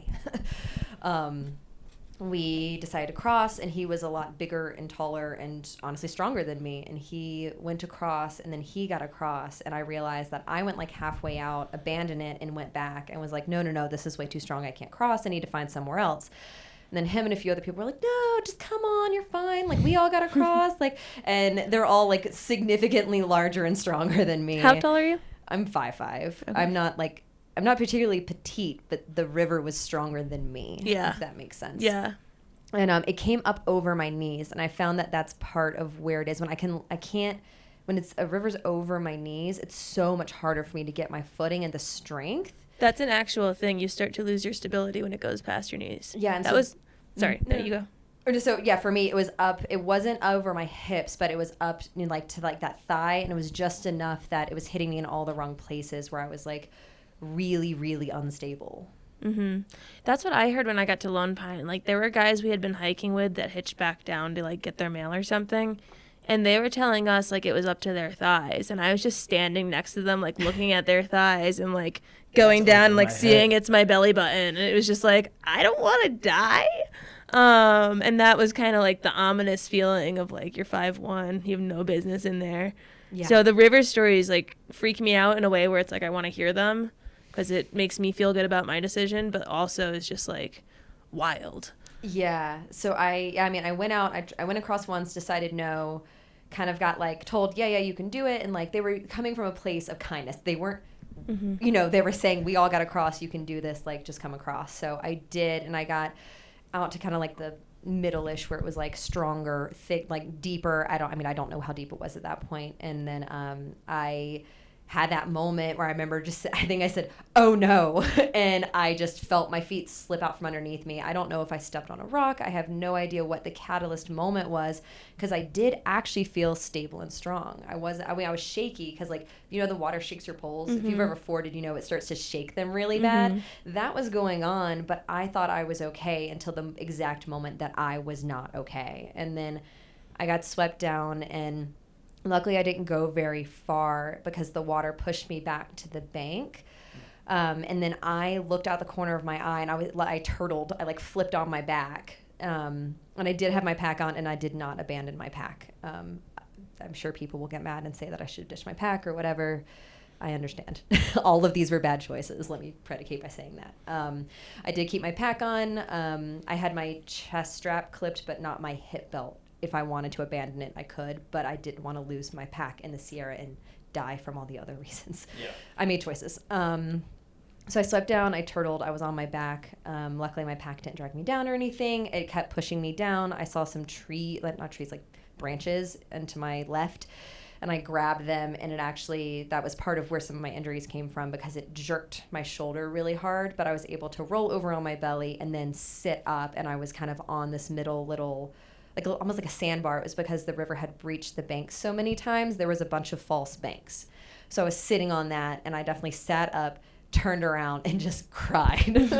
So you're stuck on an island in the middle of it now? No, it was shallow next to me. Oh, okay. So I could go back, but I sobbed because I realized it pushed me to the wrong bank. Oh, no. that I had not crossed the stream. Start over. I had to go back. And now I am soaked head to toe in freezing water. Like ice was hitting me in the water. Yeah. Do you remember what was going through your head when you're getting washed down the stream? Save myself. 100% survival. I don't think words were in my head. It wasn't like normal thought. It was all like save myself, save myself, save myself. Like I was probably like more or less what I was thinking without saying the words in my head was keep your head above water. Like no matter what I was thinking, keep my head above water. That was the only thing that was running through my mind was that I could not drown. So when you get back to you could put your question in if it's an in between this one, but when you get back to the shore, do you try to cross again or do you turn around? So at that point, yeah, I had no idea what to do. I came back up and around and was standing there. My friends were like, cross again. And I was like, absolutely not. I'm shaking. I'm a mess. And as I sit there and like contemplate my life, another trail family shows up that I had met before. They had a super strong, super smart approach. They saw how strong it was. I told them that, myself and other people had all scouted and this appeared to be the best place to cross. I should say we were like at least a mile off the trail. We had not crossed where the trail was. We had found what we considered to be a slower, more shallow place to cross. So we had made those pre-decisions before I ever even attempted the first one. And they kind of came to the same conclusions. That was how they found their way there. Like these people showed up because they too had gone off trail and said, this looks like the best place. And then we linked up into pairs. So there was a couple guys that were really, really strong in water, had forded a lot. One of them's a rafting guide now. Like they knew what they were doing. They crossed first. One of them crossed first and stayed kind of near like the strongest part, just on the outside of it. So that way he was there to help people cross. Then the rest of us crossed in pairs with like a short person and a tall person. So it was like I crossed with a guy I had never met before until that very moment, but he was big and strong. And they were like, hey, you cross with her. This looks like a good pairing. And it was like night and day crossing. We crossed together. We communicated the whole time. Like, I'm moving my left foot. We're stepping our, individual feet. So we were a 4-footed beast with all our arms linked through one another, each holding poles. I think I was holding his middle pole with my left hand. I had one pole at the time, and I had in my right hand was my pole, and he had his 2 poles, and we were like all linked together, and it made us really, really strong. And then as we got to like one of the fast parts, his foot slipped, and he lost his balance, and I didn't. So I just stood there as strong as I could possibly. He's like every single muscle in my body. And he slipped, regained his footing, and stood back up.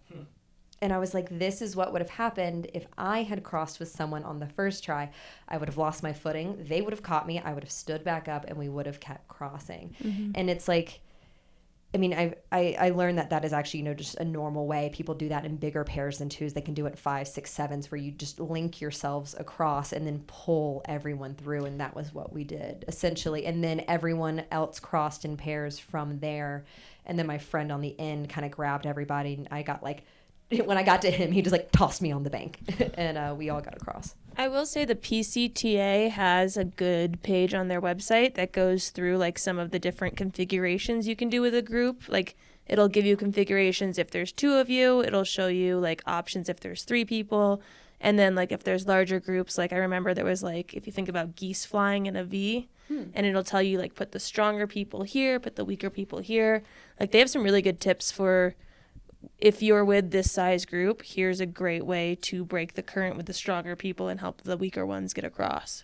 Yeah, it's also, that's a great way to say that too, because ego has to go out the window. Mm-hmm. My ego had to die, and I had to say, I need to be with a taller, stronger person than myself to cross this river. And I was lucky that I had the chance to try again, that I was like not injured to the point to where, I could still walk. I had the world's biggest ass bruise. Like I hit a rock with my butt, and then I have I had a bunch of scrapes and cuts and things, and I kind of messed up my left shoulder, but I was still physically capable to just go back and try again, where a lot of people wouldn't have been in that situation. You mentioned that you have to swallow your pride to do something like that. Was that difficult for you? Because obviously you're an independent spirit, like you're starting all these trails by yourself, generally speaking. Or was that easy because you had just gone through the failure of what it's like to cross going it by yourself? I think ego pushed me to try the first time on my own. When someone goaded me to go, saying I could go, my ego got in the way and said, absolutely, I can do this, thinking that it was strength that was pulling me across. In retrospect only, of course, at the time I didn't know this, I think it was only ego pushing me across. My ego died in that moment. I've never experienced such ego death as that humbling moment, knowing that the river was far stronger than me and that I had made poor choices. I said, like, once again, these are cautionary tales. I made bad choices. We make bad choices hiking. We're imperfect. And then to go back again and know that I made a good choice by pairing up with even a complete stranger was like the better choice, and knowing that he was a stronger person than me. But then we supported each other, and I definitely felt good to know that like we could do that in that community, like that existed. Not to jump the timeline too much, but if memory serves, 2018 on the CDT was a pretty high snow year also, right? No, it was a low snow. Low snow year. 2019 was a very high snow year. Yes. Okay. So 18 was a low snow year. I encountered maybe one kind of heavier ford. And then that was about it. The snow was in the San Juans. I went through with a very smart, strong person, a friend of mine who I just dropped off on the CT actually. And we were talking about that because I'm going to go to the San Juans. And I was like, man, we might run into each other in the San Juans with no snow. But I was so lucky. It was such a low snow year. The CDT, very similar to the PCT. Whenever you're in that amount of snow, the trail line, like the gut hook line, doesn't matter. You make the smartest, safest choice. Not the one, sometimes the trail is in like a cornice and if you go on it, you'll die. So I had to take, the smartest route through. So someone listening to this who's planning on doing, we'll stick with the PCT for right now, that's planning on doing the PCT as their first thru hike. Let's say it's an average to well above average snow year. Because this is a question I get a lot, and I did it southbound, so I can't speak to it from a first person perspective. What advice would you have for them in terms of entering the Sierra and being prepared for the water crossings? Just to look up things like that PCT page about crossing. If you have the availability to be with others, as you mentioned, I am a very independent hiker. I rarely hike with other people. I don't usually start my hikes with anyone. I didn't do any of these. I enjoy being independent and alone. However, in those, if it's a high snow year and you're going to encounter heavy river crossings, at least having yourself being the presence of other people with that option is smart. And then knowing how quick interruption. Can you give a voice of confidence for the degree of difficulty of doing that? Because people, go onto the PCT not knowing what to expect from a social standpoint. Like they know that obviously in the early days there's going to be a lot of people, but by the time you hit the Sierra, I think there's a little bit of confusion as to like how difficult is it going to be to find people to group up with. It won't be. Kennedy Meadows is like a breeding ground for everybody pairing up. That I had luckily met people in the desert that I wanted to hike through with. And then, I did not know the person I crossed that stream with until that moment. And they showed up and crossed the stream with me. And then I stuck with that trail family for a while, actually. And then that person got off trail. It is not hard to find people. It's not hard to find support. And if it is, and if you feel completely alone and like you don't have anything, there is zero shame in going back or taking a route out and waiting until it feels safer to cross it, or to go through the Sierra. It depends on your funds, on a lot of things. There's 100 things that go into this. But if you feel like maybe you don't want to go through, don't let other people pressure you to not go through. Or if you're really passionate about going through and you know your abilities, then go. I have a friend that's from Alaska. He didn't need to stop. He knew his abilities in snow. He knew how strong he was. He just snatched a fish in the river as he was crossing. Right. There are people that know their abilities, and it's okay to trust yourself and know you can go. Or if you're not sure, it is okay to wait and give yourself a few days until you find a trail family in town, and then you want to cross with them and go out and start doing that. Give yourself that grace. Don't force yourself to stick to the miles or that map you have in your head of the things you have to do. Was it bend, don't break? Mm-hmm. I feel like we touched on all the high points of the PCT. Zach slept on a sleeping walk for a little, or sidewalk for a I've little bit. got more stories that I did not tell for that. Yeah. Let's just leave it at that. Let's go to the CDT. So obviously completing your Triple Crown, doing it in the proper order, air quotes for those who are not watching. I guess another way to introduce this is you talking about the things that the different trails taught you. What was the takeaway for the CDT?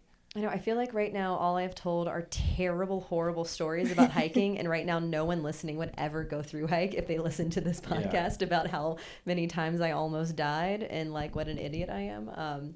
However, the CDT was glorious. I don't remember a single time that I almost died.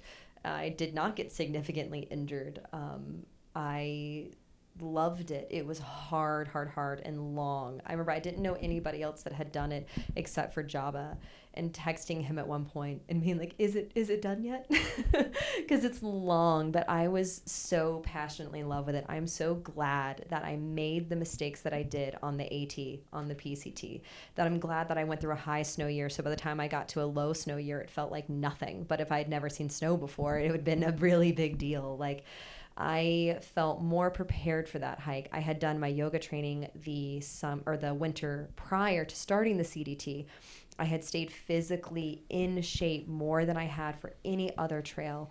I was constantly working out, but working out in a way that supported me and kept me healthy, not in a way that I wasn't like training for anything else. I was just doing that. It wasn't like, oh, I'm going to go train for a triathlon right before my hike and crush myself. Like, that was my only focus. And I even had a ton, and even then I had so much doubt starting CDT. I didn't know if I was supposed to be out there. Like, I started it and almost quit on my first day. And that's, I say that surprises most people there, but I was tired. I had been a nomad for 2 years at that point, barely really living any one place.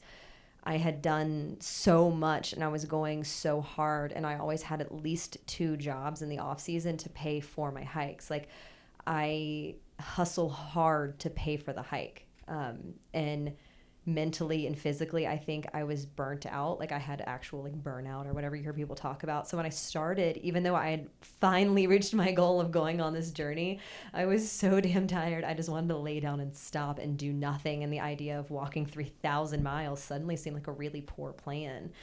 And I remember thinking, like, who's going to care if I quit? I'll just quit. I know I just came down here and took a train and did these things, but I'm just going to stop. And then I hiked 16 miles that first day, and I camped in this like wash with no water, and I had to like pee, so I got out of my tent and I like unzipped my tent, I crawl out and I looked up, and if anyone's been to New Mexico, the stars there are unlike anything else I have ever seen. I'm 16 miles from the Mexican border. It was literally, I mean, I could see the Milky Way, I could see everything. It was like the stars were coming out of the sky and surrounding me. It was the most intense experience I've ever had, being alone at night. And it was one of those moments where I knew I was exactly where I needed to be. And everything fell into place. And I said, no, this is right. I want to do this. I want to be here. And I never looked back. I mean, I might have jokingly said I was going to quit at some point. I might have texted Tom and been like, am I ever going to finish? But I never wanted to quit. And it was probably the only trail that when I got to the end, I looked at it and said, if I could turn around and go back, I would. Like, I would just stay here forever. Why? It was just intensely beautiful. It was hard. I also had like the best group of people around me. There was like less people, but I started with 10 people. I finished my trek, even though we of course did not stay together by any means through the whole time. I happened to finish with 2 people that I started with. Just the community there was amazing. It's funky. A lot of people don't know what you're doing. And I mean, yeah, like the road walks suck and there's all these bad things, and like the mosquitoes are the worst of my life. I'm pretty sure I drank DEET, just consumed it and was like, maybe it'll work or maybe I'll be poisoned. Like, it's worth the try. It's worth the chance. Where were the mosquitoes the worst? Yellowstone. And yeah, switched anywhere through there. But it was just like, yeah, I just knew. And I mean, I was exhausted and I was kind of ready to, I was ready to be done. I was ready to go home, like, and all that stuff. Yeah. But, and I was glad I did, as a huge snowstorm came in right after. And I was like, yes, not this time. So what percent, if you had to guess, of this hike did you do by yourself? The CDT? Yeah. Oh, that's a great question. I have honestly no idea for a percentage, but I had something unique happen to me on the CDT that never happened anywhere else on a trail or any other point in my life. I went, I think, 3 days without seeing another human. No human contact, no self-service, no nothing. I was like somewhere in Wyoming, and I started walking. I saw this person told me that this bridge had washed out that I was definitely planning to walk over. And they were like, hey, that bridge is washed out up there. It was like a local from some random thing. And I was like, oh, okay, thanks. They like told me a little reroute to get around the non-bridge. And I went and took that and then didn't see anyone for another 24 hours. And I was like, meh, no big deal. And then I didn't see anyone for like another 24 hours. And at that point, I mean, I'm still seeing hikers or day hikers, four-wheelers, like nothing. I was like, weird. Kind of like the alone time. And then by the third day, I was like, did an apocalypse happen? Am I the only one left? Did I die? Like, what happened? There's no one here. And that was a solely unique experience. And then I realized I hadn't used my voice or spoken for 72 hours at least, if not more. And like, we're going into the fourth day at this point. Somewhere midway through the fourth day, I'm on a really weird abandoned kind of dirt road, and I see a truck on it and a guy standing outside of it who is clearly lost and is not meant to be there.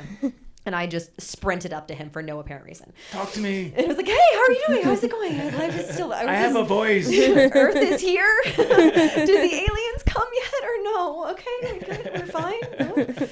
No? And he's just like, hey, you live in the woods? I was like, I know, a little bit, but I shouldn't have talked to you. I'm sorry. And he's like, he just said, here's an apple, and like shoved me an apple at it, like, leave.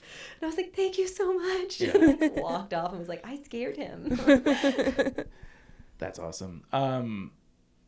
So is that uniquely challenging? Like, because the people that I've seen struggle with the CDT, the lack of social community is the thing that they struggle with. And it sounds like you had a pretty good group with a 72-hour break there in the middle.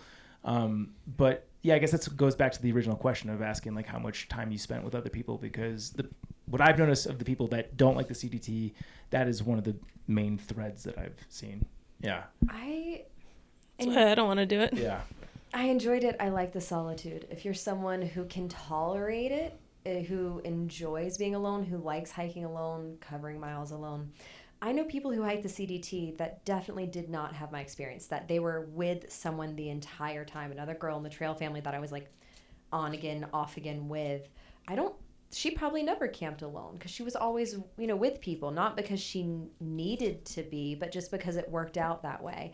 Because I would make the choice. Like, I did the winds mostly alone by choice. My friends wanted to stay longer in town, and it was hot, and I was tired of being in town, and I wanted to hike the winds. Why would I sit in town when the winds were in front of me? Like, I wanted to go, so I just went. Like, I could have stopped, and they all moved together. Like, 2-3 days later, I think we summited, or not summited, because there's nothing to really summit, but finished 3 days apart. So I could have waited 3 days and been with people that entire time. Instead, I pushed forward because I wanted to. There is something, if you are the type of person that ever says, I want to go to the woods and experience what it's like to be alone, you can find that more easily on the CDT than I think on the PCT or AT. And I was one of those people. I enjoyed the solitude. And I still saw tons of people. Like, there's so many people out there because it's more than the CDT. The CDT uses more so than the other trails. It's you're on dirt roads. People are driving by you. Like, you're on actual highways. Definitely wish I saw less people there than when like the semi trucks like fly by and there's no shoulder and you're on like a mountain road. Like, yeah, to me, there was a ton of people. But. Yeah. And ironically, I think to your point, I think I've seen the biggest hiking group of thru-hikers I've ever seen together on the CDT. I was doing a section of the Colorado Trail, which was a terrible idea. I was in the Cochetopa section, and I kid you not, there were 12 thru hikers, like not hiking together. They were together. Like they were spending their entire day together. And I've never seen anything like that. I feel like maybe that's a uniquely CDT thing because things are so spread out. People have a tendency to kind of group together a little bit more. That's just an anecdote. So I don't want to like paint a broad brush there. Maybe. And I also noticed that out of the group that I hiked with, only one person, it was their first trail. Everybody else had done another trail. So people were just a little more seasoned. So I think they were also more confident in saying like, yeah, I'm going to hike 25 miles and know that that's what they're going to do. And then everybody else in the group, instead of saying, that's my first 25-mile day ever, they would say like, no, I'm not going to do that. Or, oh yeah, totally. I like the way that sounds too. And so everybody kind of knew themselves a little better. And it also, the towns, there's not as many options and they're fewer and far between. So it's way easier to group back up. I would easily go a couple days without hiking with my trail family. I would see them in town, hike out, then we would kind of scatter apart, make different choices. Then we'd all just meet right back up in town again. And then slowly we'd all trickle in like 3 hours apart. And you realized you were no more than 3 hours from all of your friends, even though I hadn't seen someone in 3 days. They were like right behind me. Chauncey, have any more CDT questions? Well, I was just going to segue with the social question because we've got another trail to talk about, if that's where you're kind of going towards. That is. Okay, cool. Well, we've got the Hadrian Wall Trail to talk about, which I believe is in England. Yes. And that's one that I've been curious about just because I want to do like stuff that's not in the U.S. But I know nothing about it. So it's like, is that social? Like, is it like AT social? Is it like CDT social? What is the sitch? It's its own unique thing. Well, not unique. I should say there's 12 long walks in England. You can find them all on Guthook. And that, I mean, kind of used it. You don't even need it. But I mean, I pulled it up. I think I put comments on there because I was the first and only person to ever do that. And it seemed fun. But you don't need it because the trail is so easy to follow. A mass majority of people, I did it early with my best friend, so I didn't do it alone.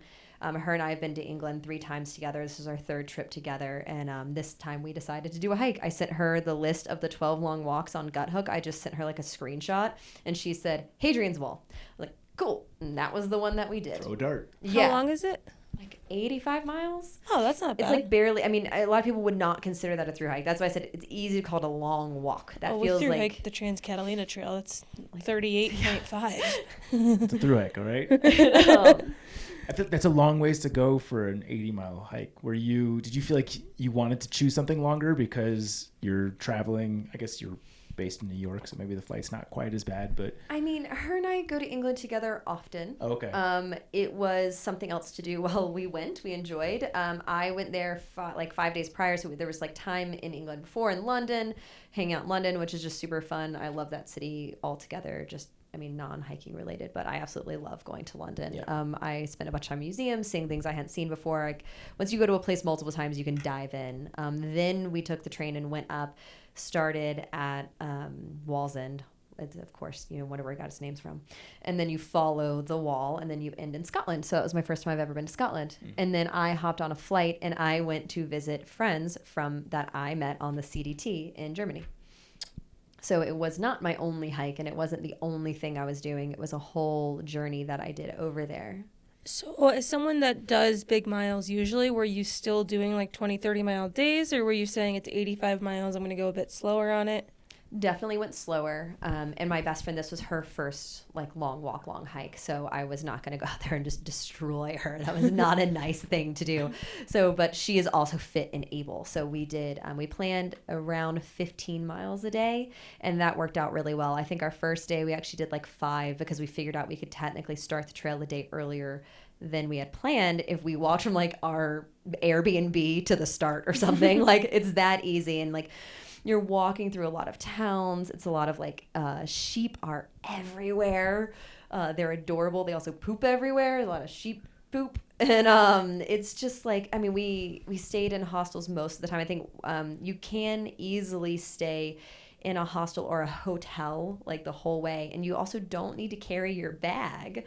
We did because we were we'll carry our packs. It's cheaper and we can carry packs. But a lot of people don't, and they were shocked. We would go in town with our packs on, and they would offer us services so we could just forward our packs forward. So that way you just walk with a little day pack on with your water and your snacks. And I think every day we managed to stop somewhere for lunch and have some sort of lunch or a coffee or something or a tea in the middle of the day. And then every night we had a pint. Like, this is not a strenuous hike. There's a few hard parts. That sounds amazing. Yeah, should we do that for I our want that next real road bad. trip? Yeah. I like Sawyer, that. fly us somewhere, please. Chauncey's Please. wearing a sweatshirt. I'm wearing that. This is the second time Yeah. in a row, which insinuates I haven't taken it off since, and the food stains on it Yeah. confirms. That's how you know it's going to happen. It's so comfortable. Yeah, and we so my best friend's also a history buff, and so she knows all the history behind everything, and so she was giving me all this information. And then we stopped in these museums. We weren't able to stop, and there's like castles, there's like all this insanely old historical stuff. I mean, this is from the Romans. And so if you're into that, this is your hike. Like, this is, if you're really into that. They were keeping like the Scots out of England, and like it was like, or no, I mean, it was really none of that didn't exist, but this is a Roman wall. Like, it's mind-blowing how old it is and how historical it is. And pieces of the wall are still there. It is also a testament to the fact that walls don't work. Yeah. It's not that good. And just FYI, not that we haven't learned that lesson recently. Yeah. But yeah, so it's just like so educational as I'm going. Like, I became a smarter person with more knowledge as I went through. Also, fun fact, if you're familiar with Game of Thrones, the wall is mimicked after Hadrian's Wall. And that's why the wildlings all have red hair and look Scottish. Interesting. Yeah. So this wall is what, like 1,000 feet high? Because it's fashioned after the wall. And made of ice. Yeah. Exactly. Yeah, that's exactly what it looked like. And that's what you see when you're there. It's still there. Dang. Nice. Sawyer. Yeah, I'm instantly. I love these cultural style hikes. Like, it's such a different thing than doing like the CDT. It couldn't be a further departure, but the idea of having the option to just wear a day pack and get tea in the afternoon and go drink a warm pint by night's end, like, that sounds amazing. Yeah, like, people say, like, I want to thru hike the AT when I retire. I want to thru hike the PCT when I retire. I want to do that shit when I retire. For sure. I want to be like sitting in a cafe, like having a tea, looking at my watch, saying, I think I'll go walk 3 miles, and then just like get into a pub. Yeah, no, I'm definitely taking Leo to do like Camino when he's 15 years old. You're gonna wait till he's 15? I don't know. What's the appropriate age? 5? I feel like if he's going to go out there, he might want to have a beer or two. 5 years old? That's just He's torture at Spain. that point. Well, but then he cannot drink the beer or two and then just steer you back to your place so you don't end up on the so sidewalk. now he's my designated driver? Yeah. like At that. 5. Yeah. Good choices. Yeah. Healthy choices. Cool. Anything else about Hadrian Wall? Because there's definitely another large subject to cover here before we wrap. Yeah, no, I mean, besides just to go do it, I think it's a great idea. And like I said, it's neat. It's one of the only experiences. I'm sure there's others like this and other long walks like this. But you actually walk from an edge of the country to the edge of the country in such a short stint. Yeah. There's something intensely satisfying about that to me after walking the U.S. and it took so damn long. Yeah. Yeah, why do this in 6 months when you can do it in a week? Yeah. Yeah. Colorado Trail. Let's talk about that. Yeah. This has been an experience for you. So you have a deep relationship with the Colorado Trail in some new capacities. And instead of beating around the bush, I'll let you introduce it. Sure. So I decided to hike the Colorado Trail. A lot of what I had done in 2019, those section hikes were to prepare for attempting for an FKT. I did a ton of training kind of on trails for it. Long story short, I did not make it. Lots of reasons, lack of training, just things that I did wrong in preparation to go out there. It wasn't like I had a big event. I know there was a guy recently who went for an FKT and then got like stung by a bee he's allergic to and like almost died. There was no events like that. It was just, me not being physically ready and able. So then I got off then because I was so injured. Like, I had all the overuse injuries to the extreme. And then I just assumed, well, I'll go back next year. And that next year was 2020. So I think I touched on this earlier, but I obviously did not succeed. I went out. I started and I did it as a supported hike with my partner. So that way he picked me up. I didn't have to go into towns or touch people, talk to people, do that whole thing. I did it like as COVID safe as humanly possible. Hate me, whatever. I did the JMT same way. We packed one resupply. Yeah, I was like, I had no interactions with really other people. I just hate you because I'm jealous. That sounds amazing. And then, I felt so bougie having a fully supported hike. Oh my God. It was very weird. I was like in my Karl Metzer or something. Like, where's my massage team to like rub me down at the end of the day? Oh, that'd be nice. You were relaying a similar story to that recently. And I was like dropping hints to Jenna. I'm like, Jenna, are you listening to this? Like, this is an option. You can do it this way. Okay. Yes. Sorry, I interrupted you. So and then my mom got COVID. She has told me I can say this. She got COVID and got very sick, and she lives in Florida.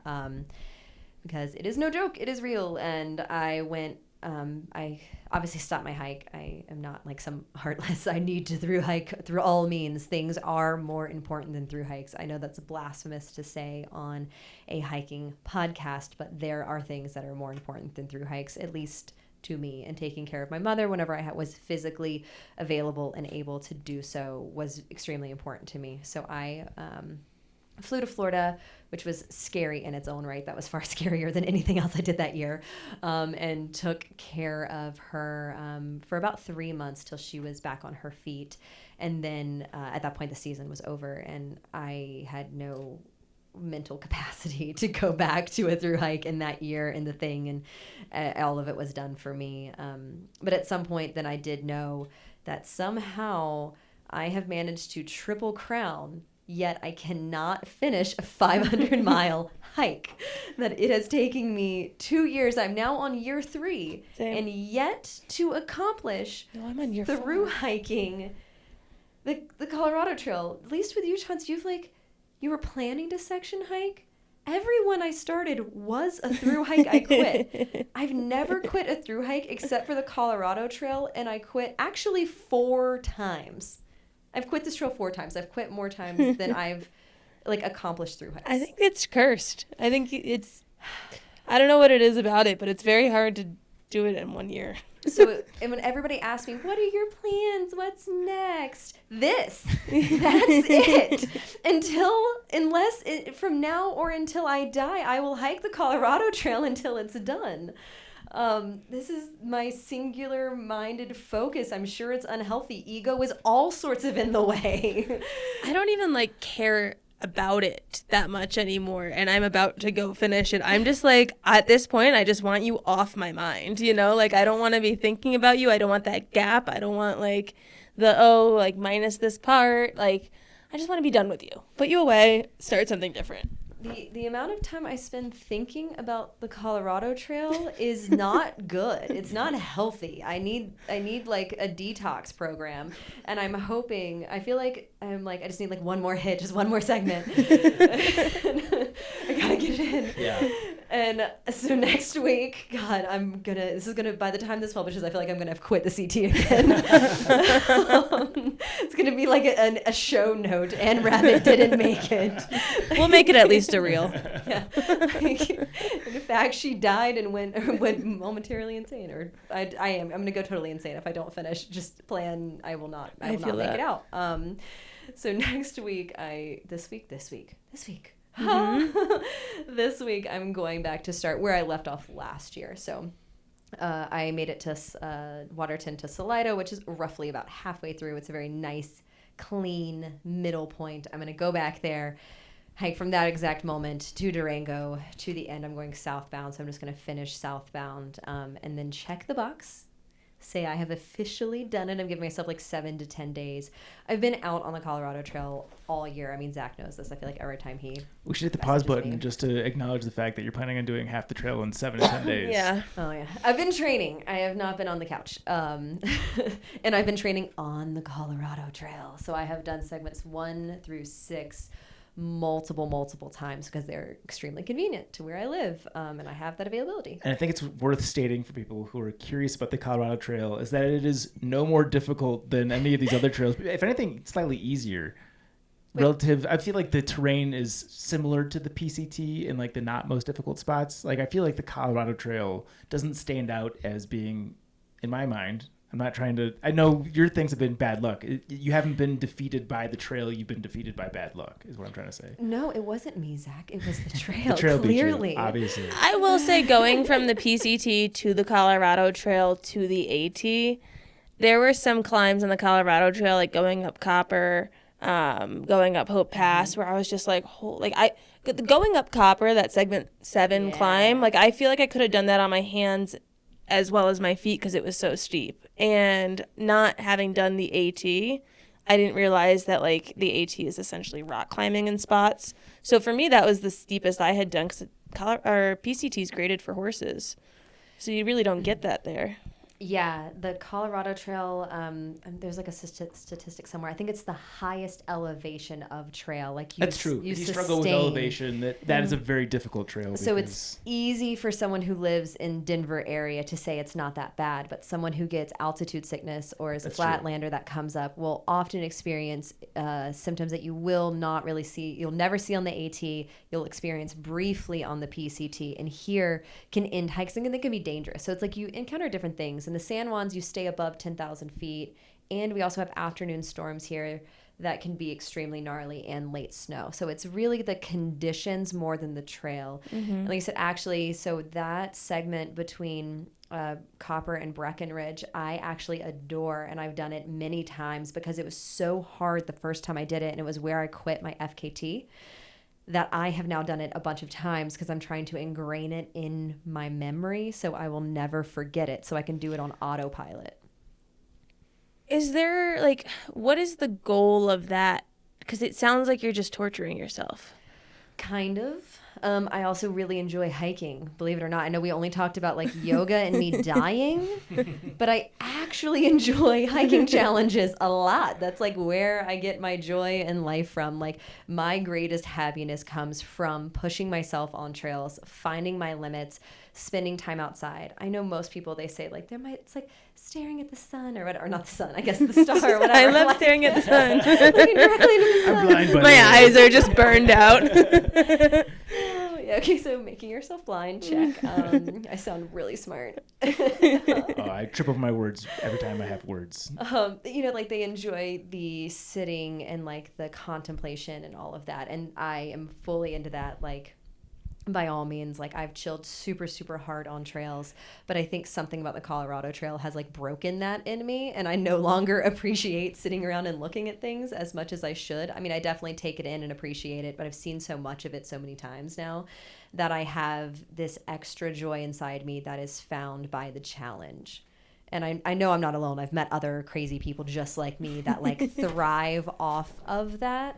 And I think that's where the difference between the AT, where I would do 7 miles and then just sit all day and be perfectly happy and content and just love every single part of that, sitting in shelters, talking, playing cards with people, like every part of that I adored. And then now I have found something else that I really, really love. And it's like finding that challenge. And so I actually plan on coming back and doing the Colorado Trail again. And I want to thru hike in August because I want to do a thru hike, not a section hike. I love section hiking because it's like freeing. I mean, maybe not. Maybe it's also like a chain because then you're never done. But I really want to thru hike. So I'm planning to come back in August and thru hike again. So yeah, I'm going to finish it. My goal is to finish it twice. And then maybe I'll be the person who can hike it the most. Maybe instead I'll just What's hike the it record? More. No clue. There's probably not one. Maybe I hold it. Maybe it's me. I think I hold the record for doing segments 1 through 6 more than anyone else. In the worst segments of the trail, I would say. Yeah. But those are not the highlight of... I mean, once you get to Georgia Pass, it's fun. But everything up to that is the worst part of the Colorado Trail. And Coach Topa. Okay. I feel like we've covered a lot of ground. Sure have. Yeah. Thank you for the tour of your life, your backpacking career, your vinyasa breathing, all of that. Let's do some segment. Before we get to the Trek propaganda portion, I noticed that we skipped an important step in the interview. Can you give us the plugs? Where can people follow you to keep up with your journey? At Rabbit Hikes on Instagram. That's like the main place to find me and message me. Then my website is rabbithikes.com. My email is rabbit@rabbithikes.com. I keep them all the same, all very easy to follow. If you type Rabbit Hikes into Google, you will find a way to me. This is an intro question, but we didn't do it. What's the significance of Rabbit as the trail name? I have 2 rabbits at home. I have 2 adorable bunnies, and they... I happened to be going down the AT one day, and I was kind of like, you know, when the trail's really rutted out, I was kind of like jumping on like side to side.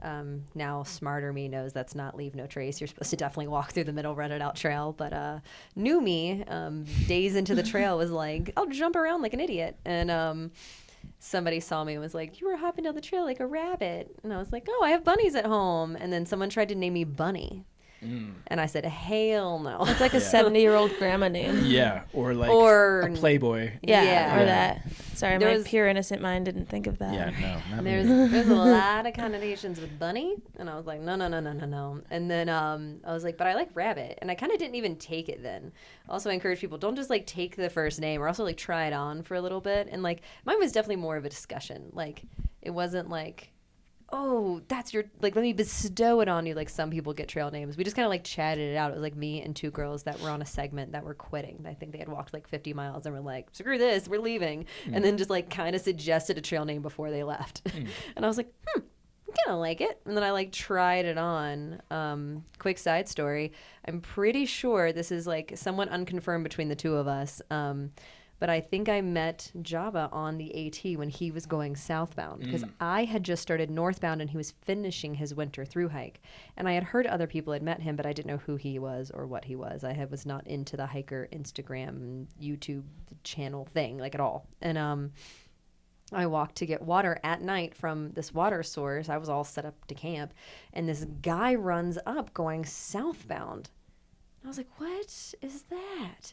And he has this like long hair and like crazy beard and is like, you know, like clearly like fit and been hiking for a long time. And I was like, are you going south?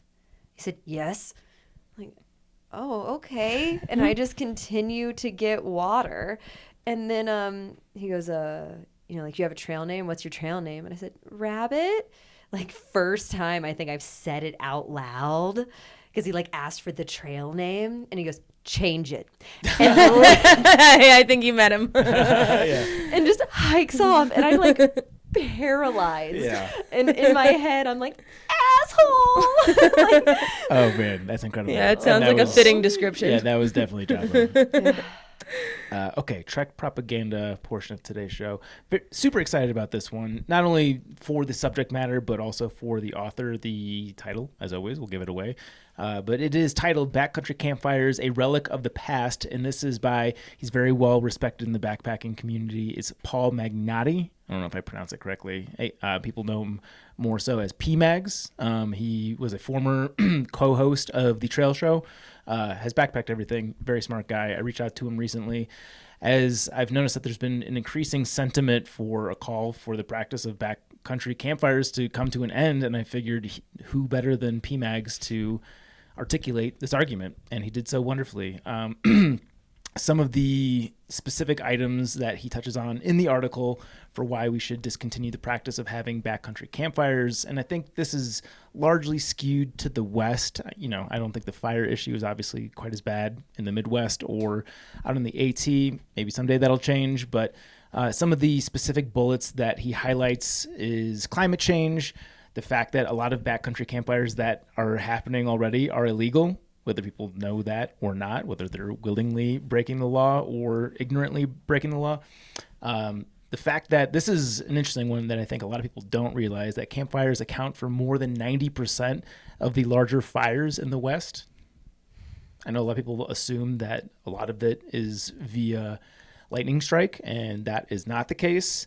A couple more that he highlights is that it's very debatable whether backcountry fires are compliant with LNT, and that's something that we had discussed on our LNT episode previously. I sensed some hesitation in Ben's voice about whether they were going to revise that in a future edition of the LNT guidances. And the last one that I'm going to highlight here, there's actually more in the article, is that this is probably obvious, but a lot of people don't know how or are too lazy to properly put out a fire. And you should be able to actually grab the ash to ensure that it's not hot enough. The wind picks up, a lot of crazy things can happen, and that's how thousands and thousands of acres can burn. So, obviously the natural pushback to this is that only the people that are doing it wrong are at blame, but I think there's probably a good argument to be made that maybe you are doing it wrong and you wouldn't assume that you are doing it wrong. I would like to think that most people that are starting campfires probably believe that they know how to do it, and here we are sitting in the West every year living in a cloud of smoke. Even the last couple of days, I'm sure you guys have noticed that it's hazy, and it just brought me back to a really bummed out period last year when the outdoors was our lone reprieve in a terrible pandemic year to grab some sanity. And for most of July and August, I didn't even want to go run or hike outside because it was so smoky. I feel like I'm very sensitive to smoke, but aside from that, it ruins the views. I don't have to go over the reasons why hiking or being outside in smoke is dog shit. Nobody likes that. So, I think it might be time to evaluate whether there needs to be a shift in the ethos about the way that we promote, talk about, and engage with backcountry campfires. Do you guys have thoughts on this one? I have things I've learned, which definitely shifted my perspective on them. In terms of how much water it takes to put something out. And it is dependent on the type of campfire you're making. So when I was in Glacier on a road trip back in 2015, there were those the metal cylinders that you make the campfire inside, designated campfire area in a designated campsite, metal cylinder. And we had a campfire going for most of the evening because it was raining. And we went into the truck to sleep at night. We had poured a bunch of water on it. There was a spigot down the road. So it wasn't like we were at, a backcountry place or rationing water or anything like that. We had gallon upon gallon. We dumped, I think, about 4 gallons because we had them from the road trip onto the fire to put it out. It was it looked like a little bit of a pool because there was water just an inch or two in this cylinder pot. Went into the back of the truck. It was dark out. There were bugs, but it was 9:30 maybe, so we weren't going to sleep yet. So we were both just reading back there, and we started to see a light after a little bit of reading, and it was what is that light? And we looked out, and the fire was going again, and the metal cylinder was so hot that it evaporated the water before the water could fully put out the coals, and they relit themselves. So we went and we got 4 more gallons, poured it on. Same thing happened. I got up about 4 times that night because every time we did it to the point where it was there is no way this will relight. We have taken, you don't want to make up more than once. So we literally went back and forth, and we would look at it and mix it and look at it. And we were there is no way, impossible that this thing can light itself again. And we'd go back in the truck and almost fall asleep. And then we'd see light coming through the window again. And that was a very good experience for me because you'll see people in the backcountry just pour water on it, pee on it, do whatever to put it out and mix it up and say that's fine. It'll be out by morning. But just having that experience and seeing how fast something can relight and, dependent on how your fire is, if it's in one of those cylinders or if it's an open fire, anything like that, it's hard to know that it's fully out unless you're monitoring it for a while after it's out. So if it's someone that's making a fire and leaving a campsite, they might not know it's fully out right away. So I definitely see the reasons behind it and the reasons why 90% is such a high number because, you think you're doing everything right and then it still might not be enough. Yeah. And to your point about this will be out by morning. How many times have you guys been camping where you fall asleep to certain conditions and then you wake up and a front has come through and all of a sudden a still beautiful night has turned into a very windy morning. The wind picks up, grabs one of those embers, throws it into a very dry west environment. And before you know it, there's a raging fire happening everywhere. So it doesn't take much. I've definitely been I've had fires myself. I'm not trying to put myself above anyone, where I felt like they were out, and I woke up in the morning and you do the thing where you pee on the fire and like there's still smoke coming from it. Like obviously it was not disposed of properly. Like I've done it the wrong way myself, probably many times. So just seeing how quickly things can get out of control. It's shifted my perspective on it. And I think that it'll take a village to help right the ship. Yeah. I think, oh, sorry. Oh, I was just going to go in a bleak direction and say like, We're fucked. Well, we kind of are. Like I went camping for 4th of July out in Kremling, and like it's impossible to not know there was a fire ban. Like there were signs all over the road. There were the big light up ones that they can program to say different things. There were like the static ones that said fire danger high, like these ones are eliminated, don't do open campfire. Like it was impossible to not know. We got Amber Alerts in every county we went through to tell us on our phone, Amber Alert, no campfires. And there are Amber Alerts for campfires? I didn't even know that, but yeah, Whoa. we got about 4 of them, which is great. I think. Amber Alert or Amber Alert? Ayo, Hey. Dad. I hate you. I think it's a great idea because it's like impossible for you to not know. Yeah. And then you could see campfires down the road, and it was like, you fucking kidding me? But we're talking to an audience of mostly thru hikers, section hikers, people that are in this community, and I think these types of people are far more aware and pro leave no trace and like actually practicing it than just like, you know, a family going out on a weekend with their kids who's like, I'm not going to ruin my kid's experience by not having this fire. Yeah. For example, just one instance, it could be any variety of people. But it's just like, I just feel so bleak about anyone just like completely stop making backcountry campfires. I just don't see the day that's going to happen. And I think we're just going to keep getting fucked and fucked and fucked. Yeah. So sorry for that, but that's pretty how defeatist. I feel. And maybe you're right. I still think that it's worth the effort. 100%. Yeah. I just like, I think that we are already the more responsible of For sure. the outdoor people. And I think the more responsible, getting more responsible is still better than nothing. It's like the leave no trace conversation and like thru hikers and trash on the AT is like thru hikers are, from my experience, are not the ones that are responsible for putting their trash out at max patch. Like they actually very much respect the environment because they live in it. But I still think it's good to lead by example. I think it's good to be having these conversations. And I think not having the world burn is a good thing. Yeah.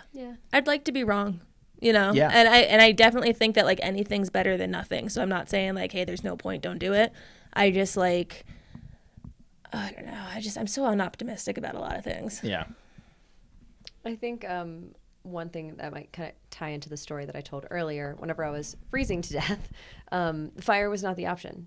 It was not the right choice. Like that would have, and if you take something like a Knowles course, or there's a bunch of other educational courses for like first aid and like basic wilderness stuff, that is not the answer. They do not tell you to start a fire. It is part of survival courses that are far more extreme, like Arctic survival courses and things. I'm sure you will find it in those types of circumstances. But as far as thru hiking goes, it is not a necessary survival step. You have the availability before you leave town to bring thermals, to, you know, pack heavier in order to kind of set yourself up for that, to throw in things like an emergency poncho, which weighs almost nothing. And I happened to throw in my pack because my rain jacket wasn't very heavy. And it was one of the things that kind of saved me. And also it was like the knowledge.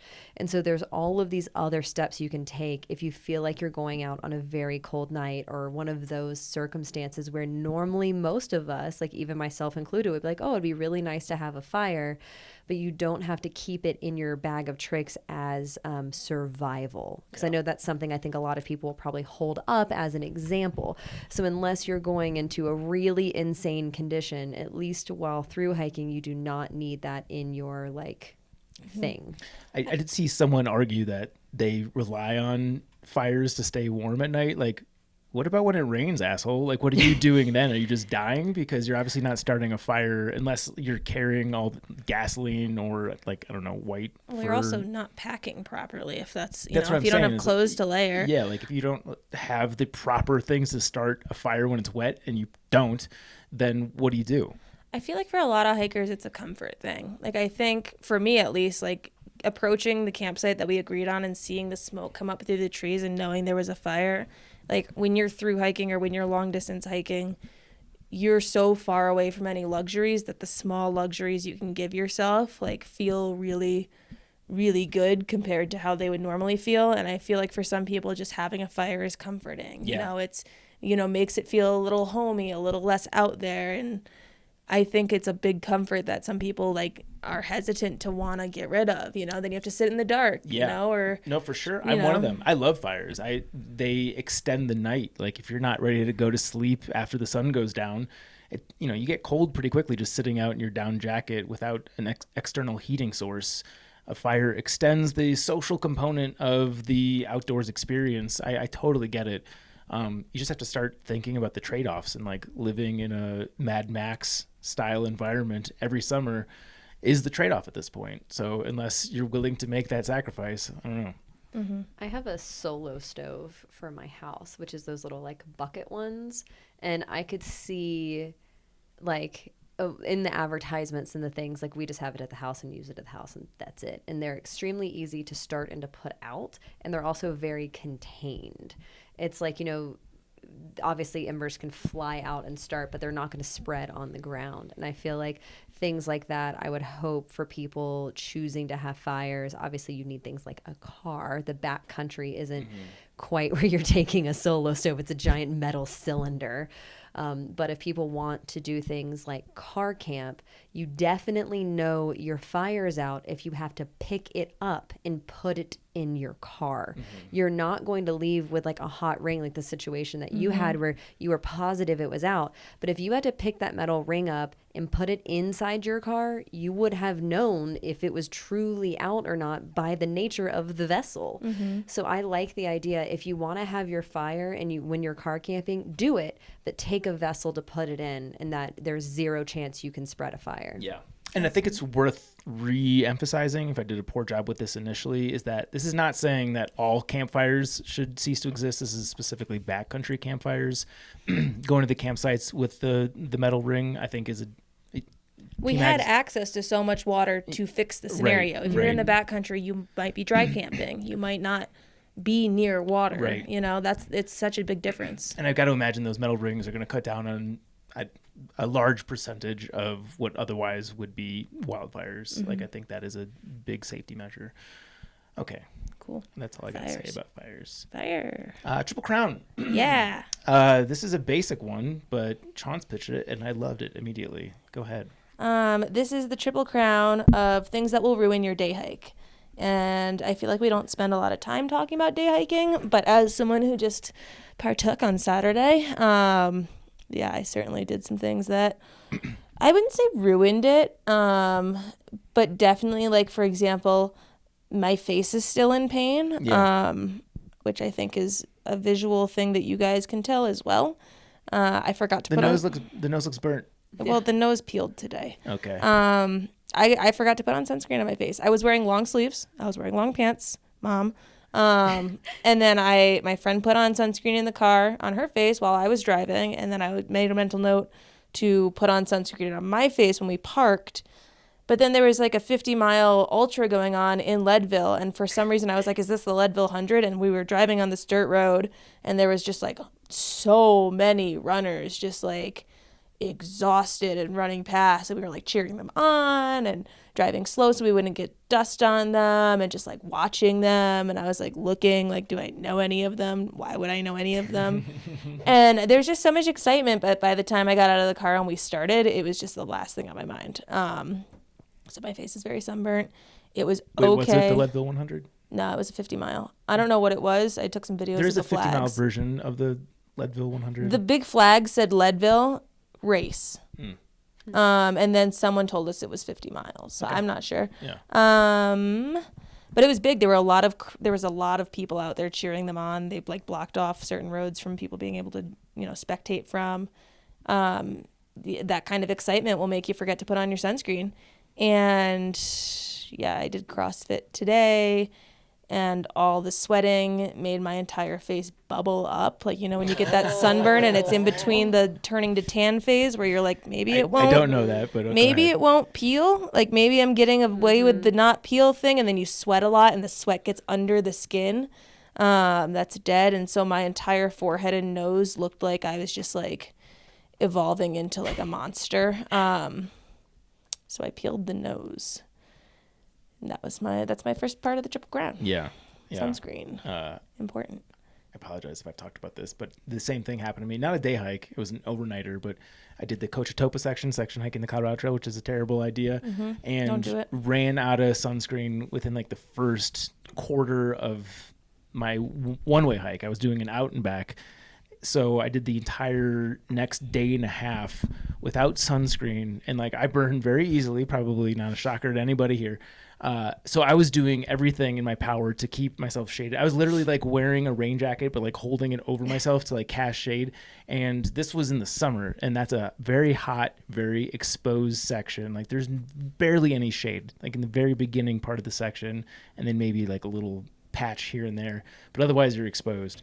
And yeah, I was just so anxious about how badly I was burning. Not if I was getting burnt, but like to what degree was my skin The worst is when you gonna know blister. it's happening. You can feel it. And you're just like, there's nothing I could do at this point. Because like a normal burn, you don't actually learn about it until afterward. A bad burn is when like you can feel your skin burn. You can almost smell it. Yeah. Here's a tip. Not that I followed it because I obviously am sunburnt, but just for like day-to-day life, Sephora sells these like mini kits of everything, like any type of mini makeup or skincare or whatever you want. They have like a kit or something. They have one that's a sunscreen sampler kit, and it's like 17 different sunscreens that are like small tubes like this, not too small that they're useless, but not too big that they don't fit in anything, like the size of an inhaler. That's such a stupid comparison, but so I have like 17 of these, so I put one in like every single purse I own, every single like thing, minus the one fanny pack I chose to backpack with. But I liked doing that because now I have all these different sunscreens that are pretty cool, and they're in everything, so I can't forget it. I have the Sawyer 1 ounce tubes like everywhere. I'm like the Easter egg bunny, just hiding them in different spots. Exactly. Yeah, center console, my golf bag, like legitimately everywhere you're gonna find one of these fucking tubes. Yeah. Okay. Did I go? Nope. That was such a good one. I feel like we all went with you, Chance. Yeah. We all went together. As a fellow ginger, I can imagine it relates. Yeah. Resonates. Rabbit, I'll let you go next. You didn't prepare for it, but I feel like you've done enough hiking that you probably know ways to ruin a hiking day. Well, you just said something before, right?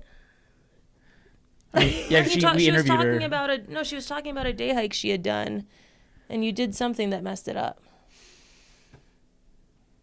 Before we started recording. And I remember making a mental note, that'll be great for that segment, and I didn't say it out loud. Remember this now remember? That you're saying it, but I don't she remember said what it something. Well, you think of yours, and you then think I'll of yours, think of yours. I'll go because I have a big list of them because I'm really good at fucking up. She sounds like she might have it. Oh. Let's just not let her talk. Should we just not let her talk?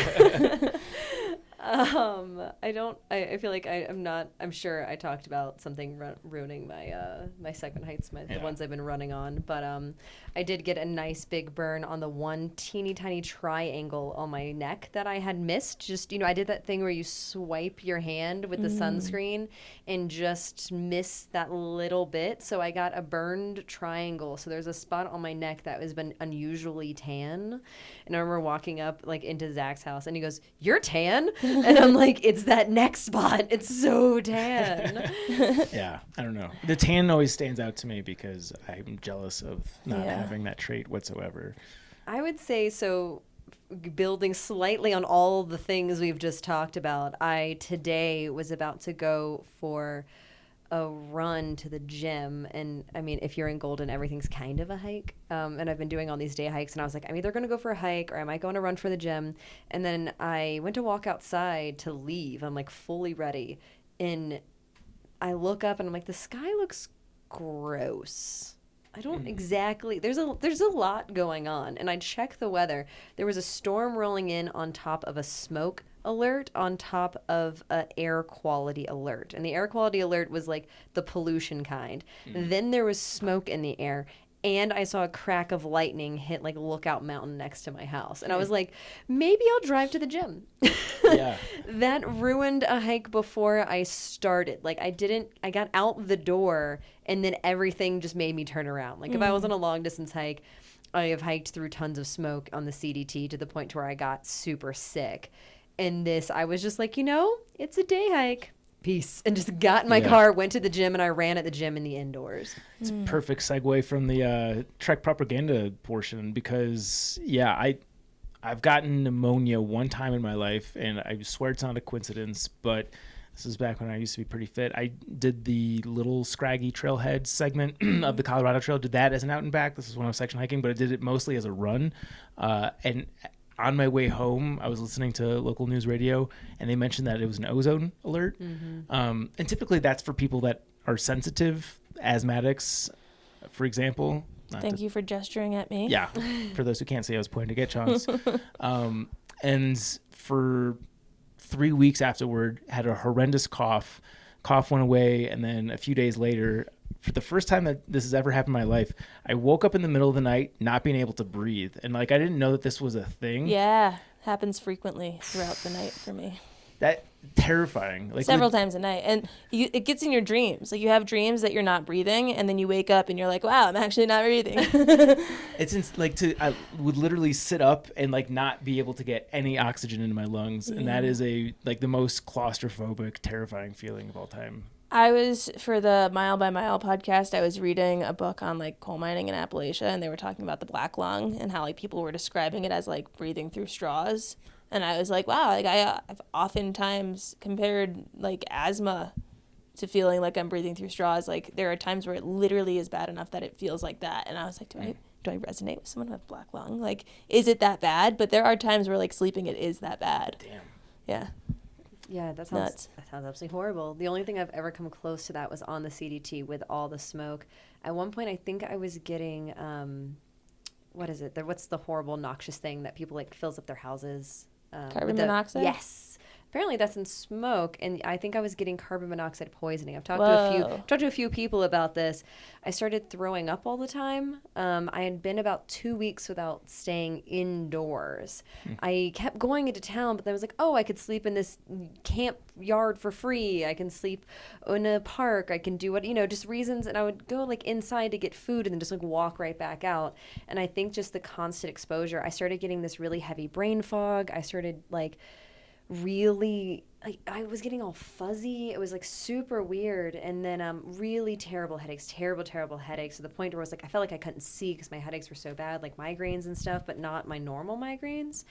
And after I went and took 2 solid days off inside where I did not go outdoors, and I think the smoke lifted a little bit, I suddenly got all better.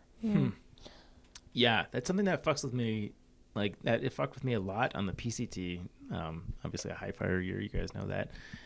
Is one of the things I love about backpacking is that it is a healthy endeavor, and I feel like backpacking and smoke is not that. So if you're taking away one of the things that I think is most redeeming, for me at least, about the sport of long distance backpacking. And it's a fucking bummer. I'm to the point now where if I have a hike planned and it looks hazy out, I'm probably going to throw in the towel just because it's going to be in my head the entire time. I'd rather be on a treadmill. As much as I hate treadmills, I'd rather breathe air that's gone through a filter than put myself to that. So there we go. Air quality.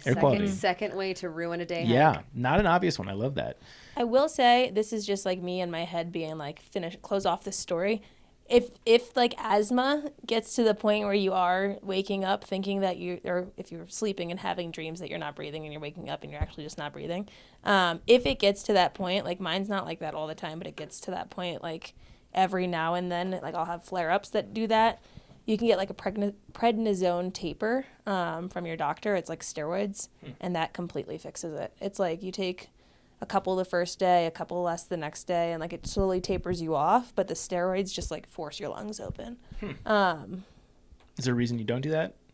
No, I do, but you don't take it 20. It's not a 24/7, 365 day of the year thing. It's when there are flare-ups. If you get a flare-up and it's that bad, they'll just put you on one, and it usually fixes it. And then once the flare-up's down, it's usually subsided for a while. Got it. But tip out there to any other fellow asthmatic who doesn't know. I usually go with the obvious ones first. I'm not going to do that here. I'm going to go with one that relates to a personal story a few years ago, but this is a mistake I think you only make once, was not packing toilet paper. So very rarely on day hikes do I get the urge. I get the travel thing where, like, if my anus isn't somewhere comfortable, it just puckers real hard and the poo solidifies within my body for like as long as it needs to. But not on this day. I think it was at Argentine Pass, which is the other side of Grays and Torreys. Yeah. That's a rough fun one. fact, I drove my Honda Civic back there, which is not recommended. That's a pretty rough road. But I was pretty close to the top of this peak, and the urge struck, and didn't have anything remotely, like I didn't even have like a Cliff Bar wrapper to like help smear it around my ass.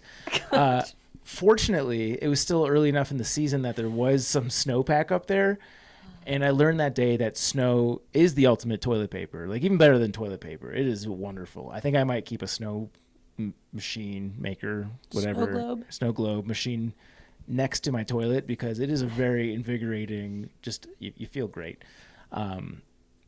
But if without that snowpack, I don't know what I would have done. I would have just ruined shorts. I would have ruined the environment. I would have ruined my own ego. It would have been a real bad situation. We got on socks. Ooh, clever. Just take a sock off. Maybe if I got that desperate, the light bulb would have gone off, but not until you said it did that even register. I definitely didn't have an extra pair of sock. I had the sock that I was wearing, but yeah, sock's a good one. I don't know.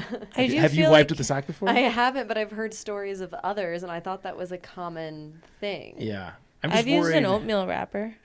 Intense.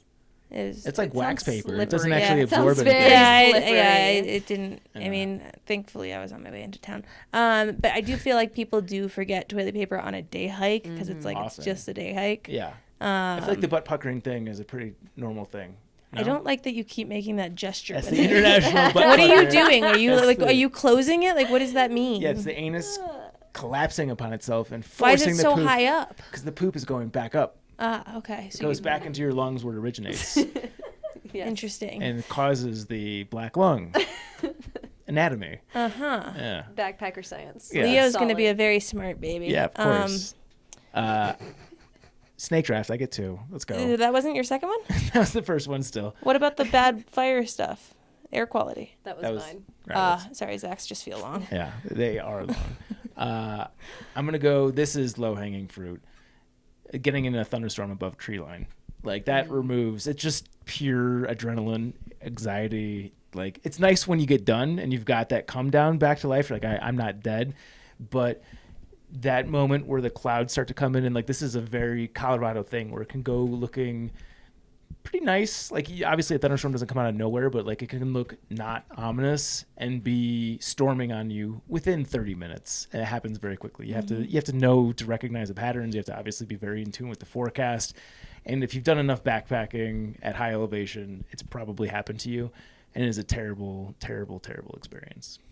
The fun's over moment where you look up and you're like, happy feelings gone. Yeah. Especially, I guess this is probably more true for backpacking, because when you're day hiking, you can at least somewhat run with a day pack. With like a full ass pack, very difficult to run. Like, you're almost putting yourself in a worse position because you're likely to trip and twist an ankle and get to a point where you actually can't move. With the day pack, you're probably a little bit more nimble, but yeah, not a fun thing. I thought of Rabbit's next one. Okay. You're going to go for her? It's the one. Well, no, We're I'm not going to go for her. I'm hosts. just going to tell her what she should say. Okay. Okay, let's do it. I remembered what she said before the episode. Oh, nice. Forgetting to have electrolytes and salts. Yeah. See, now you guys aren't like, ugh. Now you guys are like, Yeah, you did say that. You don't have to use it, but just throwing it out there. You already said it. I would say the first part is almost what ruined it, though. Like, I mean, that was the cause, but it was leg cramps.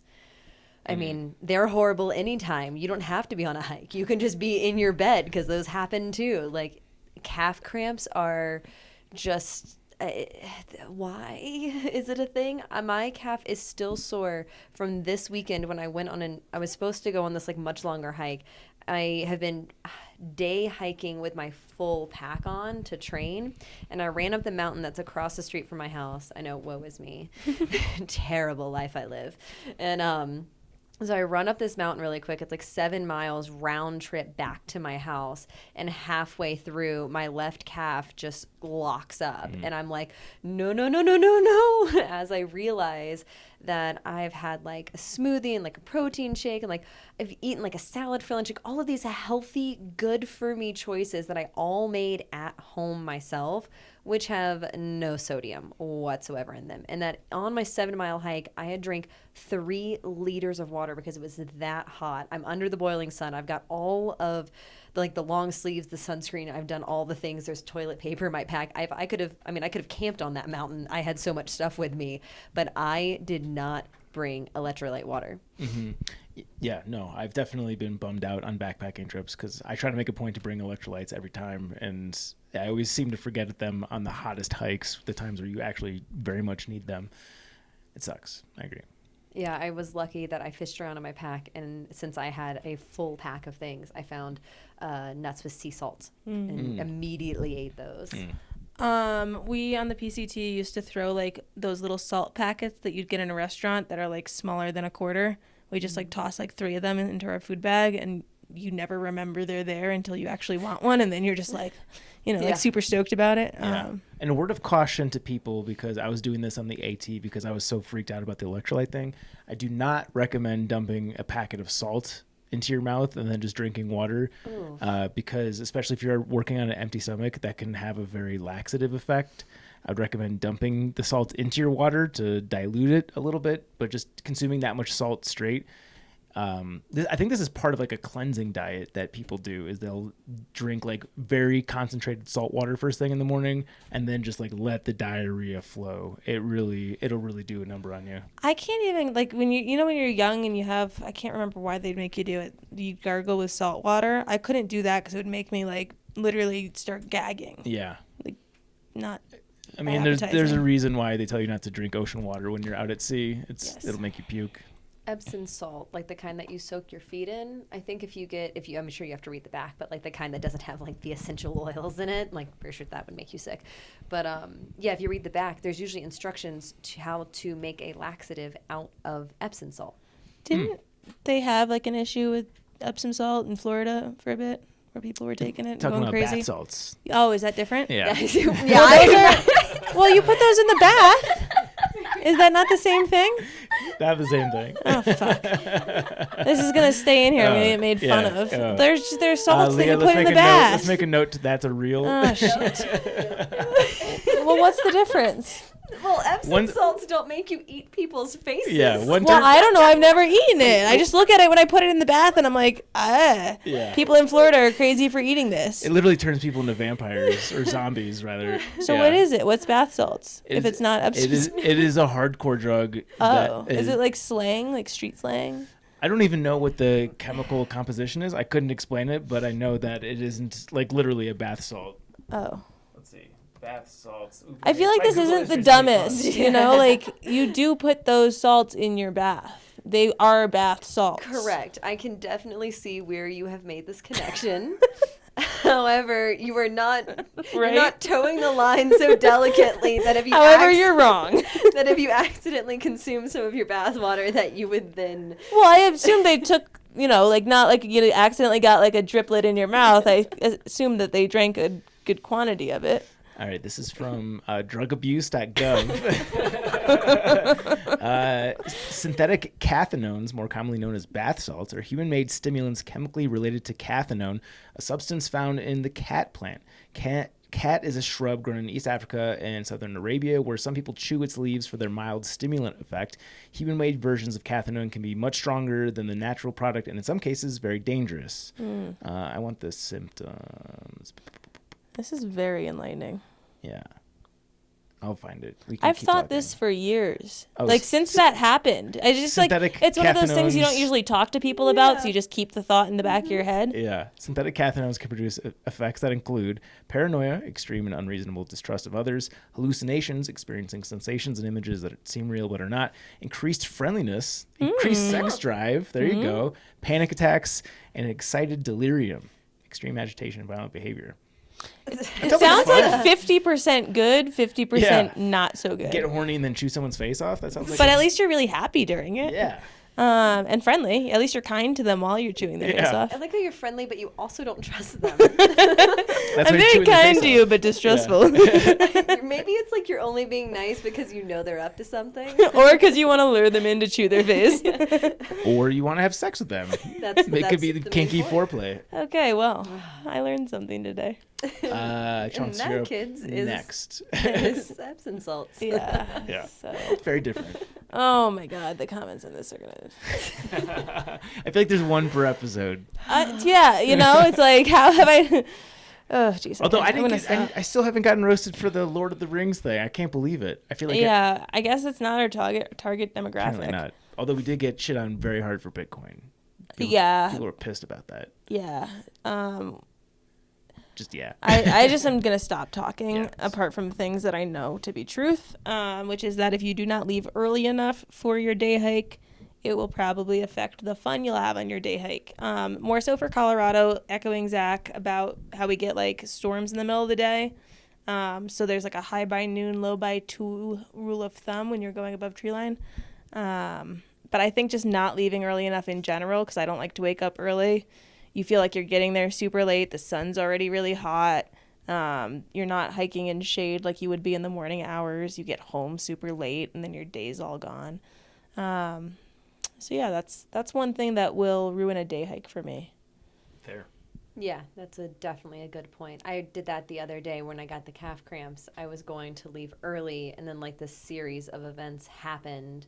And for some reason, I decided to go for a run in the morning and a hike in the afternoon, which was just the dumbest choice. I could have run at the gym inside. But no, I had to do the morning run and then just destroy myself in a mid-afternoon hike when it was 94 degrees outside. Yeah. The heat's another one. You get 2. Okay. My next one is going to be like when you think you're done before you're done, so you stop being not cautious, but you just stop paying attention the way you normally would. And I'll reference Saturday. We were coming down from Sherman, and it was at the part where you're almost to the grass, and like the flat last part, you could see the car. And so you're basically like, I'm already done. I can see my car.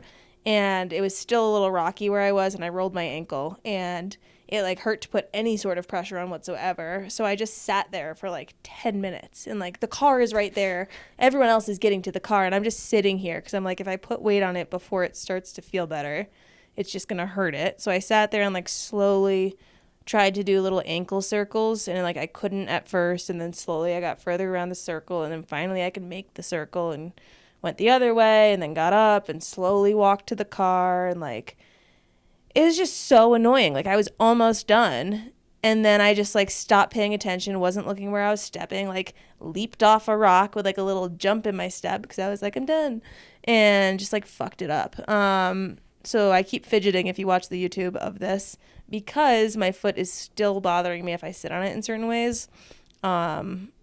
So like now I'm just in my head about the Colorado Trail next week and how I might never finish it. But I've been like really being kind to it. I did CrossFit today and it didn't hurt. So I think it'll be fine for it. I just wanted to drop that you did CrossFit today. Yeah, I do CrossFit. But I PR'd. You what? PR'd. What does that mean? Personal record. Yeah. Oh, yeah. I'm not hip with the lingo. No. You're not CrossFitting hard enough.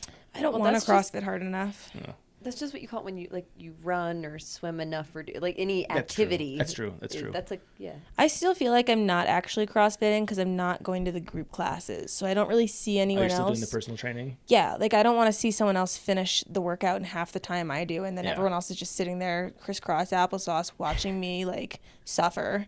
So yeah, I'm still afraid to go.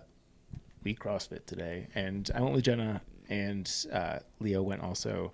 And there's a lot of running in today's workout, and she was in charge of Leo because she is. So she's doing the majority of the run with Leo in the stroller, and she still kicked my ass on the workout. Yeah. So she's just better at life than I am. Well, when I put in my little score, because there's a computer you could put your score in on, I sometimes see other people who have done the same workout the same day. And one time I was putting mine in, and it was like 22 minutes, and someone had done it in like 6 minutes and something seconds. And I was just like, I I don't want to be in the same room as these people because I'm going to get like, I'm going to feel bad about myself and not want to come back. It is very disheartening. Yeah, there are some ridiculous athletes. Yeah. Third one for old Ravi. Are you calling her old again? Yeah. Yeah. I mean, happy 81st birthday. 81 Wow. years Yeah. young. Tell her how you really feel. For the record, I'm pretty positive I'm younger than you. I'm sure I'm the oldest one by a lot. Yeah. I think jerks. This might apply to all hikes. Maybe it applies to life, but it can also apply to day hikes. I was on a day hike, of course, on the Colorado Trail because I don't go anywhere else or do anything else besides hike the Colorado Trail now. This is what if I died, I will wander This the is earth me now. hiking the Colorado Trail. So I was out and I was doing, I think segments like 1 and 2 or something. And I happened to have I had my full pack on, so I was training. And this guy rides by on a bike and is like, "Hey, going for a long hike?" And I was just like, "Uh-huh." He's like on a bike, like just zooming off. So I just say, "Yes." And he leaves and no big deal. He, of course, turns around and comes back after like he's like finishing his day and I'm still walking because I'm not on a bike. And he stops and gets off the bike and chats with me for a second. Everything seems totally normal until he goes, "You're alone out here." It's like, not a thing to say to anybody. yeah, I was like, yep. Well, I mean, you're right here. And yeah, he was like, "Well, how does it feel being a woman all alone out here?" Oh my God. And just like digs in on that point. In It's the like, moment, a little violated. Yeah. yeah, like how. Did you have mace handy? Yeah, I did not. I mean, I could have All that pack weight, no mace? I could have taken my pack and hit him with it. I Yeah. mean, I don't know. It was that moment of like, my God. But I think the more important point isn't if I had the mace, but don't be that asshole. Yeah. How did that end? You just Yeah, Drifted haven't I off? say like jumped back on his bike and I ran 4 miles because I was like creepy. yeah, that's a terrible thing to say. Yeah, like don't do that. Yeah. That was definitely added to some anxiety of the day hike. He just rode off on his bike. I'm sure he was like it's dangerous to be out here by yourself. I think he thought in his mind he was like teaching me a lesson. You should have told him that you had a gun. I mean, yeah, I got all crazy stuff in this pack. Yeah. I mean, who knows? But like, yeah, he kept telling me how dangerous it was for me to be alone and like all of these things. And I would say that can ruin a day hike. Yeah. Yeah. I'll get you out of the fun, happy mood. Yeah, I was really enjoying some stuff. That guy ruined my day. Yeah. I'm not even hiking. Fuck that guy. Okay, last one for old ZD. See, I'm old too. I'm the oldest. Okay. I'm reigning old. I have a lot here. I'm not going to say mosquitoes, even though that kind of is saying it, but that'll definitely ruin it for me. I am going to say this is definitely like a first world problem one, but not having enough food. Like, obviously, you could do a full day hike with no food. You're not going to die. But it is a bummer. Like, if you're going for a very long day hike and, if you've been working out a lot and you've built up your metabolism to the point where like you are sustaining off of consuming carbohydrates regularly, and you get to the summit, the 14er, and you've gone through all of your food supply and they have to go the full 10 miles back on nothing. It just fucks with you mentally, like dealing with the growling stomach. In a backpacking context, I feel like you can get used to that pretty easily. But like when you're used to your creature comforts and then you do something like that, it's just something that gnaws on you. This is actually, I'm using particulars here because this happened. Me and the Trex developer Billy did Elbert last year, and that scenario happened to me. Kind of sucked. Yeah, not packing enough food or water will definitely. Yeah, water is definitely way more of an important one because really bad things can happen without water. Food's more of just like, I like to eat. It feels good in my mouth. But yeah, water is a more important one. Well, neat. Yeah, I think it's super easy to forget to pack enough water, at least for me on my day hikes. On my thru hikes, I rarely run out because you're like checking your map or your gut hook or your whatever. You and, got a like, filter. Yeah, like you're sitting down and filtering water and counting how many liters you need. I mean, at least most people are. Mm-hmm. And you're not going to make that mistake too many times. But like on a day hike, I still will like grab my Nalgene because that's like what I use in my day-to-day life and throw it in my pack. And then remember that I'm going 7 miles in the heat, you know, like why did I bring one Nalgene? Like I need 3 of these. What did I do? Yeah, for sure. And especially like it's very easy to underestimate how much more water you're going to consume while hiking versus like your normal day to day. Like my normal day, I'll drink 2 cups of coffee, and then like the end of the day is here. I'm like, shit, I need to just chug a gallon of water because I've drank nothing today. Very different scenario on trail. Okay. Let's skip gross or not gross. We'll save this for the next one. I do want to do the next segment, and I was trying very hard to come up with a catchy title for this segment. Let's first preface that this is obviously we're just borrowing from what happens at the pre-shelter where people. You hiked the AT more recently. I'll let you introduce it. I feel like we talked about this in a previous episode. But yes, we mentioned this in the previous episode. At the shelters on the AT, there is usually a logbook somewhere in the shelter where you can like write your name and like the date you were there. Super useful for finding where other people are on trail compared to you. And at the Priest, which is one of the mountains in Virginia. Triple Crown. Yes. I learned that there was a name for those. There's like 3 mountains that have like priest-like names, and they have a bigger name for the 3 of them. It was in one of my books. I can't remember it. But there's a shelter, the pre-shelter, and the trail log there is like a confessional booth. Like people are confessing to the priest shelter about things that they've done on their hike that they shouldn't have. So yeah, this is we put a call out through Backpacker Radio's Instagram asking for people to share their confessionals. Obviously, for very obvious reasons, we're going to list these anonymously. You're confessing to something, so we're not going to throw you under the bus publicly to many tens of people. But I also want to first say that my makeshift segment title for this is Hiker Trash Board Confessional. Doesn't nobody get the reference? Like waterboarding? No, I don't get it. You guys never listen to the band Dashboard Confessional? Oh, yes. Oh, that's too far of a stretch. Hiker Trash Board Confessional? That's pretty close. It's pretty good. Trash Board Confessional, I would say, would work much better. Yeah, you have to tie it in to make sense of the Trash Board Confessional. That sounds like a dumpster. Yeah. Okay, it's a work in progress. Maybe maybe someone has like a really good idea for a title that's better than that, and they could let us know. Yeah. First confession: tell us how much better you are than us by coming up with a better title. Yes, for sure. So I'm gonna go through the 3 that stood out to me of those that submitted. Thank you guys as always for playing along with our stupidity. The first one reads: "Forgive me, for I have sinned. I shit before digging a hole, only to find I shit on a layer of rocks." I will say in the pre-shelter log, I forgot to mention this, a lot of them do start, "Forgive me for I have sinned," and then it says the confession. Yeah, we should encourage people to do it the right way, like Jeopardy. Like you have to ask it in the question format for it to be a Jeopardy. Yes. Like Jeopardy, definitely not like actual confessional. Yes. Yes, right. I guess that's true. I've never been to church, so I don't know stuff. I was raised Catholic. Were you? We were Presbyterian. It was very chill. Yeah. It was just like be a chill person, be nice to people, like be a good person. Yeah. Oh, I was raised Catholic. That actually begins with like the "Forgive me, Father, for I've sinned," and actually there's a whole process of actually confessing, and that's generally more. Anyways, moving on. Ours was different. We Catholic had like guilt is a very real thing. Yeah. It was like I think it's called a light church is like the abbreviation they have for it, but it's like a lesbian. I can't remember what that stands for. G was gay. H was like it stood for different things, but it was like a friendly church towards all of that. So we had like just like gay couples with their kids and things like that most churches probably wouldn't have. So it was a very different church experience, I think, for me. Good on you. Yeah. But so yeah, the "Forgive me, Father, for I've sinned" thing is funny to read for me because I'm like, I don't know what that is.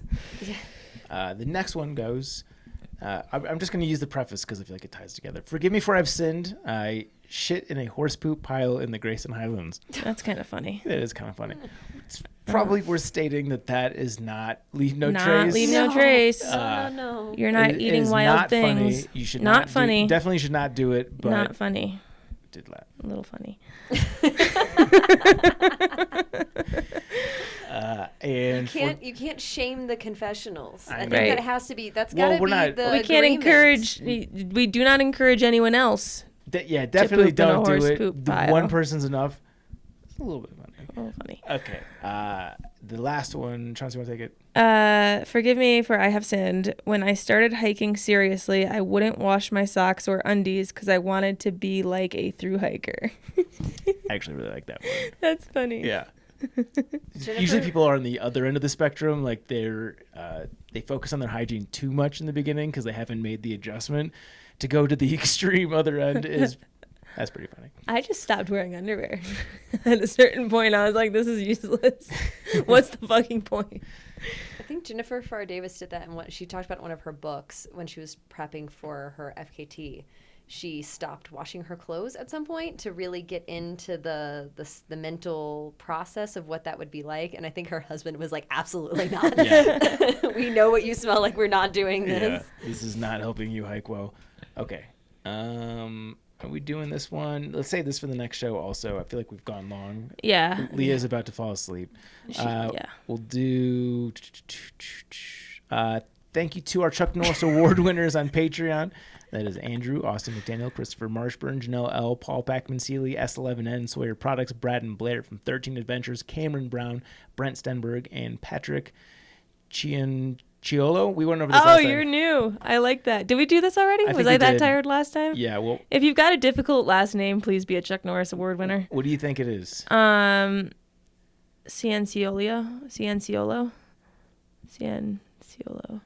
I just like that Andrew Austin McDaniel is in the right order now. Remember when it was Austin McDaniel Andrew in the other one, and I was like thrown off? No. Okay, never mind. Probably wasn't that memorable. You can follow us on social media at Backpacker Radio on Instagram, at Backpacker Pod on Twitter, Facebook.com/Backpacker Radio, at Backpacker Radio on TikTok, I think, right? Mm-hmm. Yep. You can follow Rabbit. At Rabbit Hikes, at rabbithikes.com, rabbityogaeven.com for all the yoga things. Since we talked about that here, hit me up, DM me, I will train you. Ooh. An offer to slide into the DMs. Yeah. You can follow Chance. You can find me on Instagram and now TikTok. I downloaded it so I could see what we post on Backpacker Radio, at Juliana_Chauncey. Are you going to do the thing where like music's playing in the background and you're pointing to text? Isn't that how you TikTok? I don't know. I'm like, I still think that everyone's doing those little dances. Yeah. But I feel like that's not what it is anymore.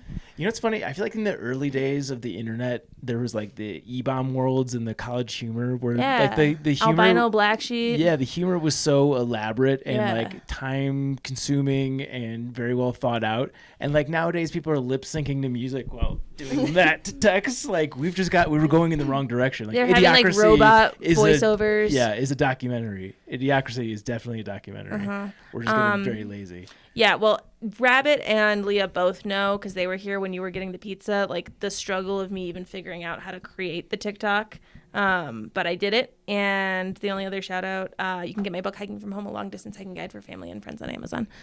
That's it. Thank you so much for listening and happy hiking. Bye.